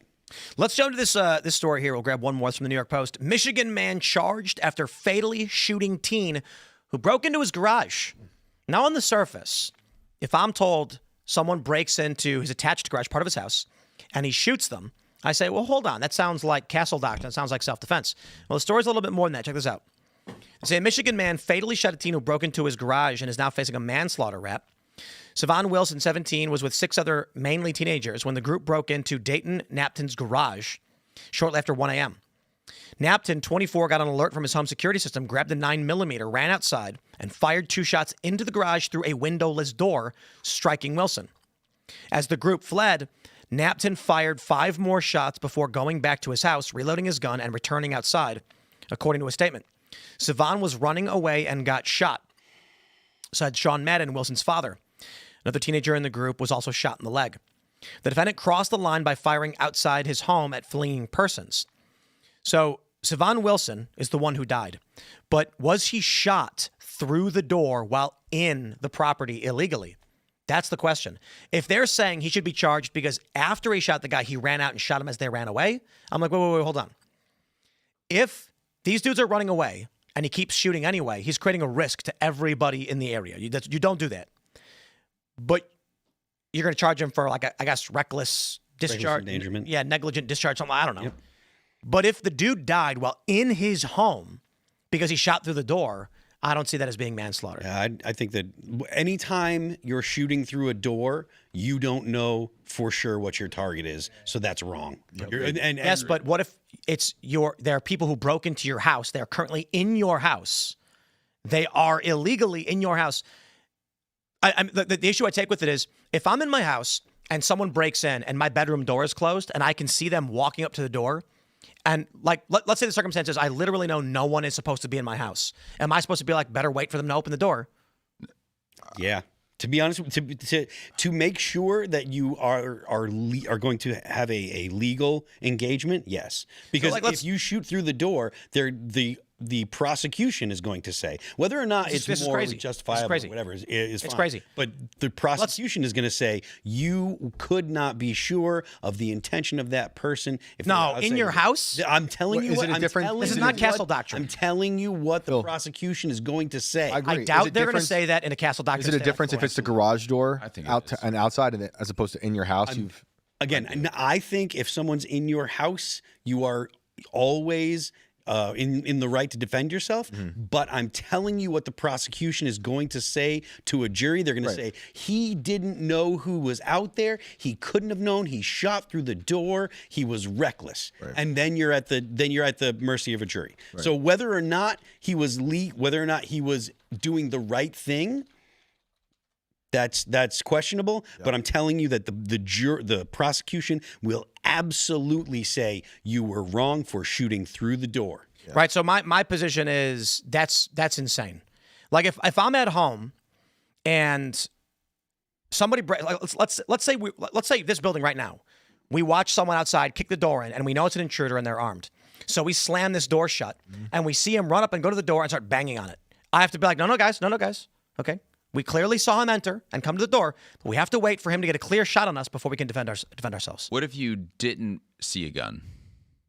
Somebody, I don't care if you or anybody saw a gun. Someone breaks onto your property. It is not the fault of the victim to assume that this person isn't or is trying to kill them. It is an imminent threat against your life if someone breaks into your house. I just can't stand this. You're the victim of someone breaking into your house, and you have to give them the opportunity to kill you before you can protect yourself? That seems crazy to me. That's why this story is crazy. Look, I will have no problem saying he shouldn't have ran out the door and shot him as they ran away. That's nuts. But to charge him for shooting through a door at people who broke into his house, and he's supposed to be like, I'm going to give them an opportunity to get line of sight on me before I can defend myself in my home. It's like state mandated duels. Like, No, but look, to do that, you're breaking one of the 4 fundamental firearms rules. Know your target and what's beyond it. And my point is, if you are in your house in the living room watching TV, and the front door gets kicked open by a raging lunatic who goes, "Rah, I'm going to kill you." So you run to your bedroom, slam the door shut, grab your gun, and point at the door, and you see him running up going, "Yar, yar." You're supposed to be like, better let him open the door and see that I'm here before I can defend my home? That's crazy to me. I'm telling you what I understand your point about what the jury. jury's going to say. I'm saying that is insane. Hopefully you have security cameras so you can prove that you've been attacked, and hopefully that helps. But they're totally still going to use that against you in court. I understand the risk of, like, if you're in your bedroom and you wake up in the middle of the night to footsteps, don't shoot through the door. Like, there are horrible stories of, like, a father shot his teenage daughter because she was trying to sneak into the house. that was the Pistorius case. Exactly. Yeah. Oh, is that what he claimed? He woke up. The fans, he had like a bunch of fans, and it was super loud, and he heard commotion in the bathroom. So he goes in there, sees the door shut to to the toilet, and just starts shooting through the. Yeah, but I don't believe that. Another thing It's is also South Africa, so it's like there's probably a criminal in there at all Was he in times. South Africa? Yeah. Oh, wow. another okay. thing. If there's someone coming towards your room or whatever, and you're in a room, that's the opportunity for you to get an angle on them, right? If you shouldn't be standing in front of the door. You get an angle. The normal person doesn't know. Pardon me? I'm normal human If being. you own a gun, you should probably have an idea how to engage someone else with a gun if you're gonna have a gun for home. I'm just glad I don't have a garage. I'm tired of these stories where a criminal caused a fight and the homeowner is the one who gets punished. Absolutely. I'm 100% in agreement with you. Again, this guy ran outside and started shooting again. It's like, bro. Don't do that. But there's that security guard we talked about that they're trying to put in prison because a criminal tried charging past him and he grabbed him, and then the criminal was on top of him punching him in the face, and when he shot the guy, they charged the security guard with murder. Oh yeah, that ain't right. I mean, it's Albuquerque. You live in a communist state, that's what you get. But I've already tweeted that like I would be willing to help that guy with his legal defense in whatever capacity I could. So Yeah. this is the challenge, I suppose. What happens to this country when we have expanding narco tyranny? This is in Michigan. And I wonder if the only reason they're actually charging him is because he chased after him. But at the same time, there's also this. At a certain point, people just say no. And when you got, what did they say, 6 teens or whatever? 7 dudes break into his house. This guy probably just snapped and said, I'm done with it. Like, people are getting fed up with being told it's the criminals who are the victims. There was a case in Tennessee, I want to say in Memphis. Some dude was breaking into another dude's car, and dude chased him down the street, and the dude fell, and he walked up and he popped him. Oof. And the jury said not guilty because they were tired of all of the people behaving that way. Wow. It was a very famous case. The guy, in most circumstances, people would say that it was an execution, but the crime had gotten so out of hand in Memphis, they were just like, he's not guilty. But people also don't understand that, I've seen videos where 2 guys are fighting, and then one guy will immediately disengage from the other guy, like the fight breaks, and then he pulls his gun and starts shooting him. And the comments are like, he wasn't even fighting anymore. The threat was over. And it's like, dude, these people don't understand that someone is trying to kill you. You don't know if they're going to pull a knife or a gun. Yep. And so if there is a reasonable fear of threat, I think is what is it called? Imperfect self-defense in some of these circumstances where maybe you weren't really being threatened, but you perceived one, so you were entitled to your self-defense. Mm-hmm. Well, that's just the whole thing is people are just completely disengaged from violence because like we have such in many ways, like a lot of people are insulated from violence. This is the whole Daniel Penny thing is like there's so many people that couldn't wrap their head around like, oh no, he was just like yelling on the train. And it's like, cause so many people are just completely removed from actual violence. It's like, no, that guy was about to snap at any moment. I think we're dealing, it's the funny thing with that show Pluribus we were just talking about. In that show, the hive is like all-knowing and reasonable and like, we just want you to be safe. But in real life, the woke hive is like, let the criminals succeed. Mm-hmm. And you're like, why are you so evil? Yep. I actually think the hive would be evil. Yeah, it has to. Would be evil? Yeah, absolutely. It pretends to be nice, though. Yeah, but they, like in the show, they like, we'll give you anything you want. Mm-hmm. We'll fly a helicopter in. They'll bring you a jet to fly you anywhere you want in the world. All that stuff. It's like, they also massacred 1 billion people. Right. And I think maybe that's what it'll turn out to be, that they're actually tricking them or whatever. Right. I mean, it's like leftists today. A lot of politicians will give you paradise, but to get to that paradise, there's a lot of violence and destruction that has to happen. It's not really $1,000 tariff check. It's not paradise. In their terms, it's paradise. I honestly don't even think they're offering. I think Mamdani is just basically saying like, hey, I'm going to steal their money and give it to you, and then the system will burn down, but at least you'll get some before it goes. That's the sentiment that people have now. Like the people that are on the left that are like, no, you should give us these benefits or whatever. You talk to them, and they're always, well, the billionaires have done this, the billionaires have done that. Billionaires have done nothing to make your life worse. It's raiding the treasury. They swear up and down that billionaires have hurt raiding the them. treasury. They all use Amazon too, by the way. Yeah, exactly. This is the worrying thing going into 2026 is the leftist apparatus may be routed with like the closing of USAID, but we still have judges, we still have DAs who have been heavily funded by leftist organizations. Just because USAID and these slush funds were shut down doesn't mean that we've actually stopped the problem of these people who already got elected or are already on the bench for life or however long they're going to be, and they've been funded by even outside of USAID and other things. You've got Open Society, Soros's thing. Mm-hmm. They're all still there. Mm-hmm. So what do we like in order to get past this anarcho-tyranny stuff like we're seeing? Is it just a matter of time before we rout them? Are they going to hold these positions forever? Like, what does this mean for us? It's going to be an ongoing struggle. Just like the founder said, liberty, or like Ben Franklin said, a republic if you can keep it. Right. It's a constant, ongoing thing. As much as people will criticize Ronald Reagan was right when he said liberty is never for more than a generation away from dying. Good Lord, I can barely speak. We are going to go to your chats and Rumble rants, so smash the like button, share the show with everyone you know, and head over to rumble.com/Timcast IRL for that uncensored portion coming up at 10 p.m. where you, as our Discord members, get to call in and talk to us and our guest. It's a lot of fun. Before we do, we got some great sponsors for you, my friends. We got pdsdebt.com/Tim. Debt from credit cards isn't an accident. It's a system built to keep Americans down. The banks profit, the creditors win, and families lose. Every call, every fee, every high-interest trap is another reminder the game is rigged.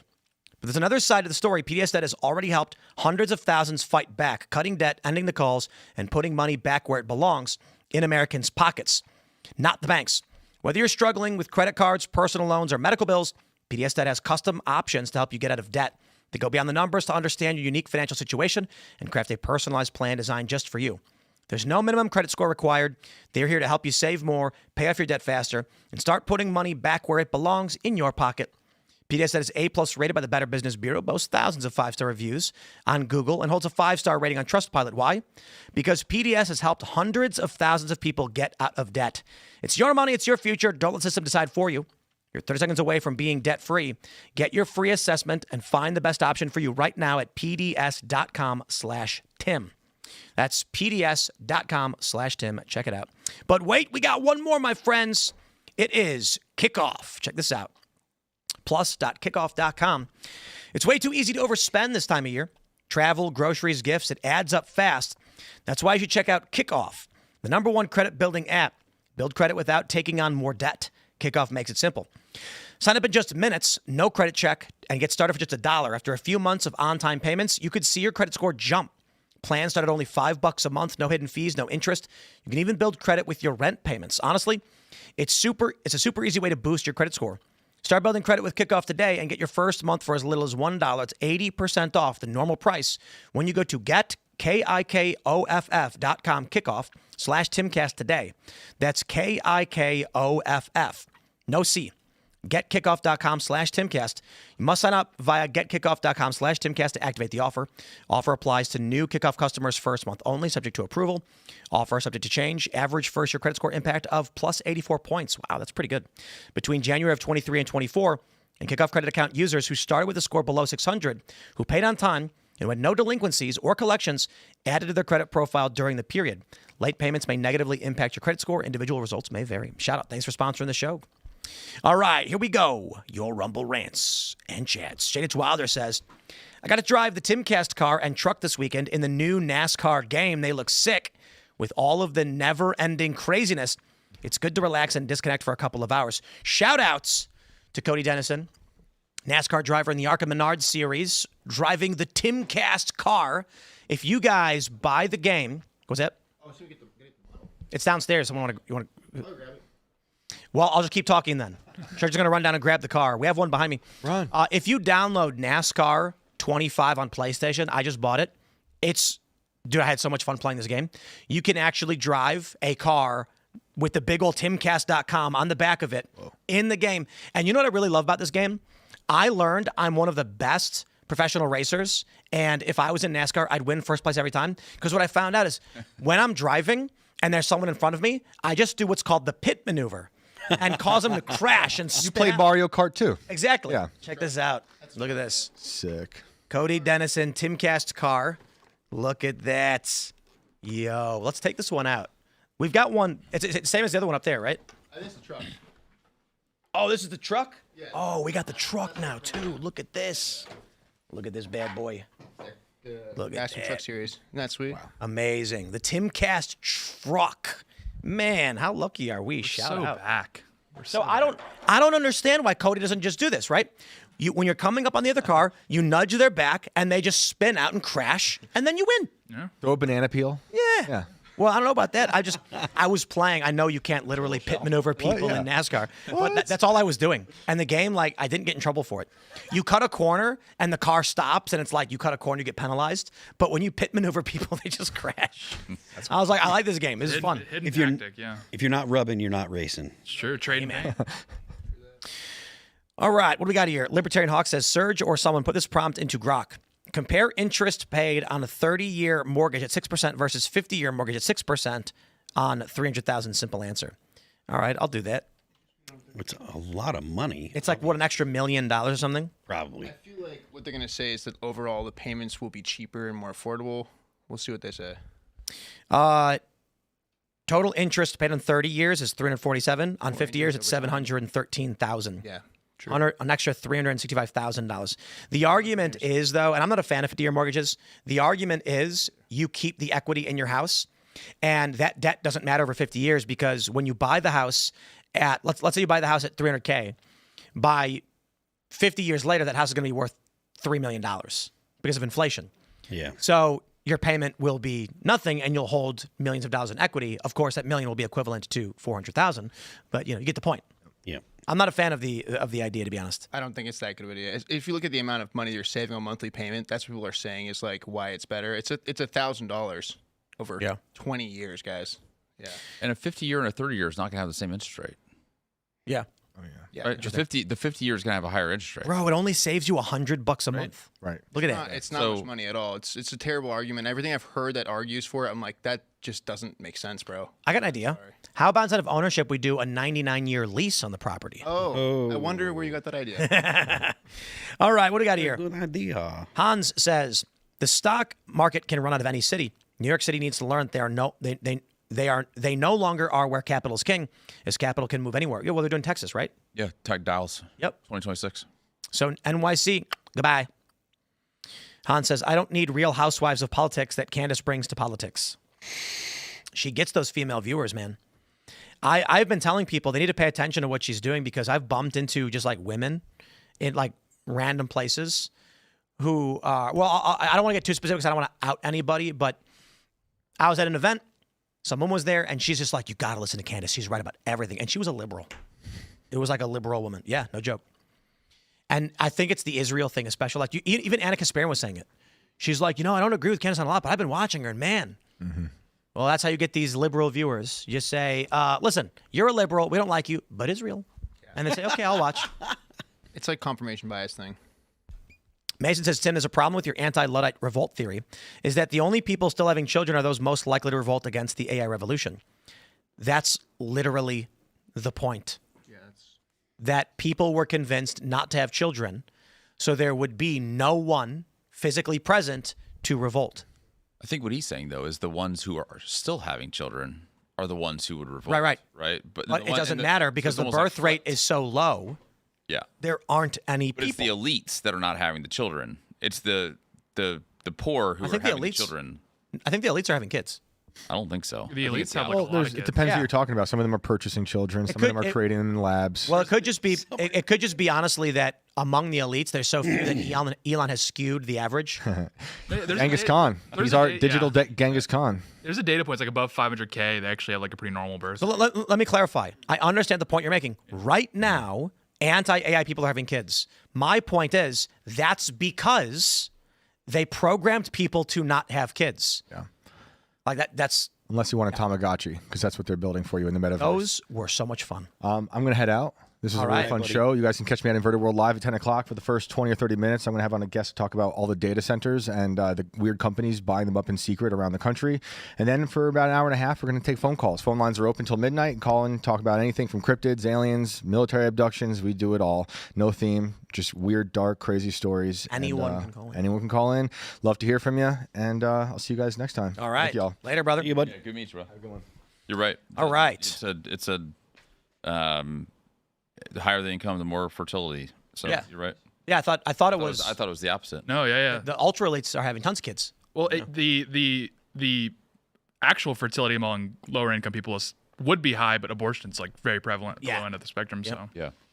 Jay Walker says, to carry out the tradition, my son Dean was just born. A big 10 pounds, 2-ounce baby. Whoa. Happy to carry on the 10-3. tradition. Beat him by Sending an this from the recovery room. Condolences to your wife.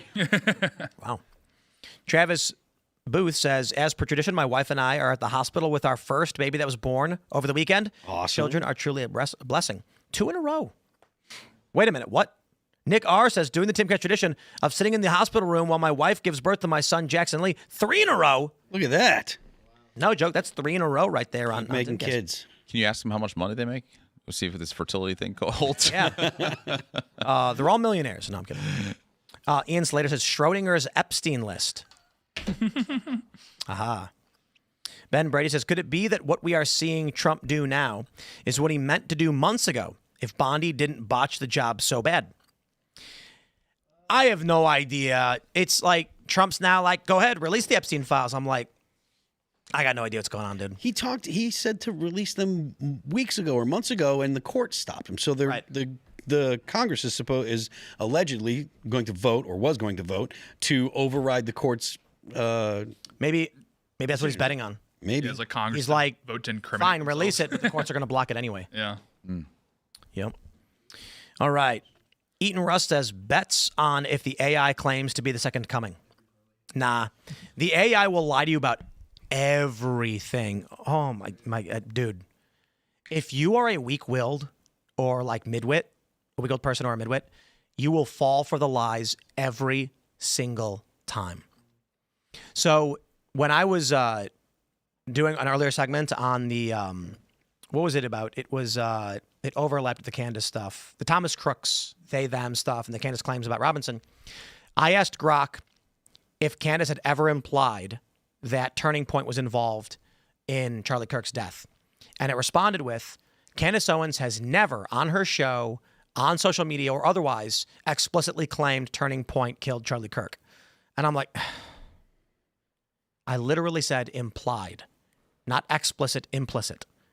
And it went, oh, it literally changed the question I asked to give me a fake answer. And then it changed it to, yes, she did imply that. I'm not saying she did, but Grok certainly is. So, maybe she's going to have to sue Grok. All right, what else we got? Double says, General Motors told their suppliers they have until 2027 to quit getting parts from China. The tariffs are working. Yep, because the costs are too dang high. All right, what do we got here? Bra says, AI isn't going to replace any job. If anything, the jobs are going to be replaced by Indians and Orientals. USS Liberty, 1967. Never forget. Orientals. Nice. I'm a fan of that. I prefer being called Oriental. Yeah. I don't understand why anyone's offended by it. Add some intrigue, Yeah. What is Very Victorian. It just means like the mysterious place or something. It's just the orient of the map. When you orient the map, it's at the top. The Occident is the west. Oh, really? Yeah. Yeah. That's it? Yeah. But it adds some aura. Why is it offensive? Because we the should be left asking is you. offended by everything. Are you what? I was, he doesn't have a bone. I was walking with my wife, and we had the stroller, and the car was parked, outside of the store and to the right. And she said, we shouldn't go that way because there's no slope. The only slope is right here. And I said, excuse me? That's what got Jeremy Clarkson in a ton of trouble. Is it what, slope? Jeremy Clarkson, he was like, they were doing a Vietnam special, and two Vietnamese guys were walking like a bridge that was tilted. And he's like, that bridge, it has a bit of a slope on it. He like got fired for it. But my wife was like, what? And I said, it's a joke. And she was like, what's the joke? And I was like, slope is a racial slur. She's having to teach her She's slurs. too pure. She's too pure. Teaching your wife slurs. I said, that is a racial slur for Asians, and I'm an Asian. I was joking. And she was like, oh, I didn't know that. The baby stroller can't go off the curb. It has to go down the slope. And I said, okay. Your wife is too pure. That's hilarious. She hadn't heard that one. But maybe now that she knows, I can use those jokes. I said, hey, look, the rules are that if you are of that race, you're allowed to say it, right? It's true. Yeah. So you're just a bunch of white guys. So you're allowed to say honky and cracker. Honkies. That's right. What does that even mean? I don't know what honky means. Cracker, the joke or the common etymology is the whip, but that's actually not true. I think that's made up. It was like referring to poor Irish guys who always laugh in the back of cars or back of wagons. I heard it Cracking was, you know what a Cracker Barrel is? These old country stores would have big barrels full of like saltine crackers or whatever. And there'd be like a white guy sitting in a rocking chair. And that's why it's called Cracker Barrel. And I heard it's because white people like eating dry crackers. In Memphis, a lot of the old black people will call you, was it Peckerwoods? Peckerwoods was like, I don't know. That's just sort of for white people. You know why I don't believe the cracker means whip cracker is that it is a leftist perception that all slavery was field slavery of people being beaten. They ignore the fact that slaves worked every job they could be made to work. And so I don't know what portion of it was, whip cracking slave work, but that seems like an exaggeration from a leftist to try and malign white people. Yeah, for sure. Yep. All right, let's see what we got here. Millennial Mama says dividends right before the midterms would be nice. Yeah. That's the plan, I think. Trump's going to be like, right before the midterms, the Republicans are going to pay you $2,000. It's going to be great. Vote for us, because if we don't win, you don't get paid. Yeah, everyone's like, I wonder when they're going to drop. I'm like, you knew around here? Like, Drop you know what? I say this. I advise Trump to do it. Literally, in end of October, be like, we have the tariffs ready to be paid, and they'll be paid at the end of November. But, if Democrats win, maybe they won't do it. They'll shut the tariffs down. I think that's his play. So and then everyone's going to be like, I want $2,000. I will vote for Trump. Because that's where we are as a country now. That's where we are. It is. Purchase the vote. The Yeti says, Tim, I don't have a Twitter, but I would get one for this. Do you think it would be effective if people like you, Alex Jones, and generally, on our side could agree on one thing at a time and mass tweet until we gain traction? I don't believe that is possible. I don't believe it would work. I think that people typically are focused. There's the news cycle, and we don't really know what people are going to be interested in every week. You'll try, and then I make 3 videos. One gets massive. I'm like, wow, I didn't see that coming. This one people really wanted to watch, and YouTube promoted for whatever reason. If all of us just spam tweeted the same thing, people would be bored and they go follow somebody else. Yep. Yeah. Just like discourse, but everyone just agrees on everything. The culture war, you just agree for 2 hours. Like, so true. Yeah, we're like. We've got a big one this Friday. Oh yeah, true. What do we got? Let me check real quick. This Friday's culture war is we've got. Oh wait, not this Friday. Oh yeah, this Friday. Joel Berry and Aaron McIntyre. Mm-hmm. Nice. That's gonna be spicy. Yeah, it's gonna be very interesting. Yep, I look forward to it because James Lindsay's going at it again, but he deserves to be called out because he's nuts. He called me a Marxist plant. Good grief. He's lost the plot. Yeah. He finds like tweets with like 3 likes on it and like it attacks him. I'm like, what is he doing all day? That's such a From me? I just see like random like people I follow and it's like 3 likes and he's in there going at it. I'm like, what? This is why the Friday show is going to be interesting with Aaron McIntyre and Joel Berry is because James Lindsay has now been championing the point that the phrase woke right is intended to be an alternate form of alt-right as a general smear against any conservative to malign them as a white supremacist. So everybody knows this. Here was the game plan from liberals back in the day. The phrase alt-right was being thrown around, and nobody really knew what it meant. But it was typically being applied by liberals and conservatives as you didn't like neocons. If you are conservative but critical of McCain and Mitt Romney, you are the alt-right. You are an alternative for the right. Well, what happened then is the AP waited for everyone to come out and claim they were alt-right, basically saying, we don't want any neocons, we're Trump. And then the AP said, alt-right means white nationalist. Liberals then went back in time and grabbed old posts where people said they were alt-right, juxtaposed it with the AP and said they admit they're white nationalists. That was the manipulation plan. Then they called anybody they didn't like alt-right. Yeah. That's literally what Lindsay and this cohort, these people have been doing. They're calling everybody woke right. They called Mary Morgan woke right. Yeah. And I'm like, she's not commented on any, like she's commenting, the most she does is comment on dating and like relationships and it's pop culture, and that's woke right.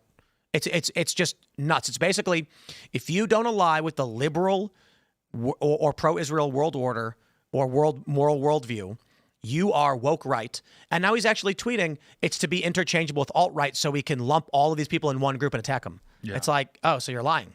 You're woke. That sounds super commie, by the way. That's literally communist. It's the worst containment op ever. We were trying to contain the entire movement. What are we doing? I think that's what they did the first time, though. Yeah. Everybody was called alt-right, even if you were a libertarian. Yeah. In the basket. Yep. Yeah. Deplorable basket. Exactly. People basket of deplorables. A lot. I haven't talked to Jim about this, but I feel like a lot of it was his desire to make sure that the Christian conservatives didn't gain too much influence, because there are Christians that were like, we need to have a theocracy, we need to have more Christian influence in the government and stuff, and Jim is vehemently against that, even though he's not wouldn't consider himself like the same kind of new atheist that he used to be. Like that was the motive. He didn't want to see the Christian right take over the MAGA movement. Yeah, there was a huge, like when the Christian nationalism stuff was really kicking off, like people came really unglued over that in particular. And it's like, that's one of the ideologies where like the tenets are actually like fairly sensible compared to like a lot of these more insurgent ideologies. So it's like, that was a mask off moment for a lot of people. Like when they were like, Doug Wilson's this like extremist. He's just like he has the politics of like everyone's grandparents. Joseph No says, Candace Owens' show success is owed to her Robert Stack Unsolved Mysteries vibe. You can help us solve the mystery. Just missing the 80s synth music. Well, she's been big forever, right? Even when she was doing political commentary, she's just a personality people like watching, whatever it may be. So I don't know that I necessarily agree, although, man, those were the best shows. But I liked the UFO ones and the ghosts better than like the murder mysteries. You know, I liked it better when it was like a man disappeared and it's because you're a strange man. Lights. Women always love the murder mysteries. Women just want to hear about men who murdered other women. There's a lot of, but my girl, she just watches murder constantly. It's all, and I'm starting to think that she's plotting to kill me. Yeah, it's funny because like you got these red pill dudes who are like, man, women only want one thing, and this is what they're gold diggers, and I'm like, no. I have no beef with women wanting resources from strong men. That's evolution. I do take issue with women's obsession over murder. Yeah. That is creepy, and I don't want to be involved in that. You just read about like women's psychology for like a minute, and you're like, enough. Unfortunately for me, my wife is not interested in those things. She's more interested in Married to Strangers. What is that? Interesting. Bro, there's like 50 seasons of this show. Have you not seen it? No. They got a bunch of them. Yeah, they do these reality shows where they like take two strangers and make them get married. Oh, jeez. India. It's just India. Basically. Yeah, it is kind of a horror show, I guess. 90 Day Fiance and like what's the other one? That was a big one. Yeah, what's the there's more. 90 Day Fiance is awesome. That's good. I mean, I never watched a full episode, but like the TikToks, I'm like, this is great. These guys are winning. You know what I'm talking about? Married to Strangers. Insane. It's like the same idea, yeah. All right. TLC Americans. There's a lot of them. All right, what do we got here? Tony Soprano says, I have a message to the mainstream media, STFU about COVID already. Society is 100% tired of it. Stop flogging a dead horse and move on. Who's talking about COVID? I guess Tony Soprano. Oh. Interesting. All right. Richard Cadwell says, as a tradition, I'm in the hospital with wife, has delivered our third daughter. Let's go. Good to a lot of babies tonight. Yeah, a little mini baby boom. Let's go. Let's get it. Wow. Well done, Patriots. So we're going to be going to the uncensored portion of the show, where we'll have a bit of a serious conversation. There's a story here from the Sacramento Bee, which we'll talk about in more detail. But I will just say a Timcast.com Discord member took his own life and I suppose blew up his home. He blew it up, taking his life and destroying the property. And we'll discuss, basically what happened. And there's more details on this. Sacramento Bee has the story. I was just informed of this today. It's a little tragic, so we'll keep this one for the uncensored portion of the show. So head over to rumble.com/Timcast IRL for that portion of the show. Join our Discord server at timcast.com if you want to call in. You can follow me on X and Instagram at Timcast. It's a bit serious, and I don't know. I guess there's a lot we can go over because this man actually called into the show to talk about what was going on. And it ultimately culminated in this sad story. So, Andy, do you want to shout anything out? Join Crowd Health, man. I'm CEO of Crowd Health. We're trying to take down health insurance. This whole government shutdown was over these subsidies. People want free stuff. So as a result of the subsidies, sunsetting, your health insurance is going up wicked amount next year. Oof. So come and join us. You get rid of the middleman. You get rid of, a company telling your doctor what you can and can't do with your health. It's like total healthcare autonomy, total healthcare freedom. Join crowdhealth.com. We'd love for you guys to shoot over there. Right on. Good stuff. Yeah, you can follow me on X and Instagram at RealTateBrown. And as you've probably seen on the weekends on the Culture War channel, me and a good friend Connor Tomlinson put together a presentation for you guys across the pond. It's ramping up still. We're still obviously smoothing out some kinks, kind of getting into a rhythm. But be on the look on the weekends. We put some stuff up last weekend. And stay tuned. I am Phil That Remains on Twix. The band is All That Remains. The band just did a collab with Puck Hockey. Got some great merch available. Go to Puck Hockey. It's PUCKHCKY.com to check that out. You can check out All That Remains music on Apple Music, Amazon Music, Pandora, Spotify, and Deezer. Don't forget, the left lane is for crime. We will see you all at rumble.com/TimcastIRL in about 30 seconds. Thanks for hanging out.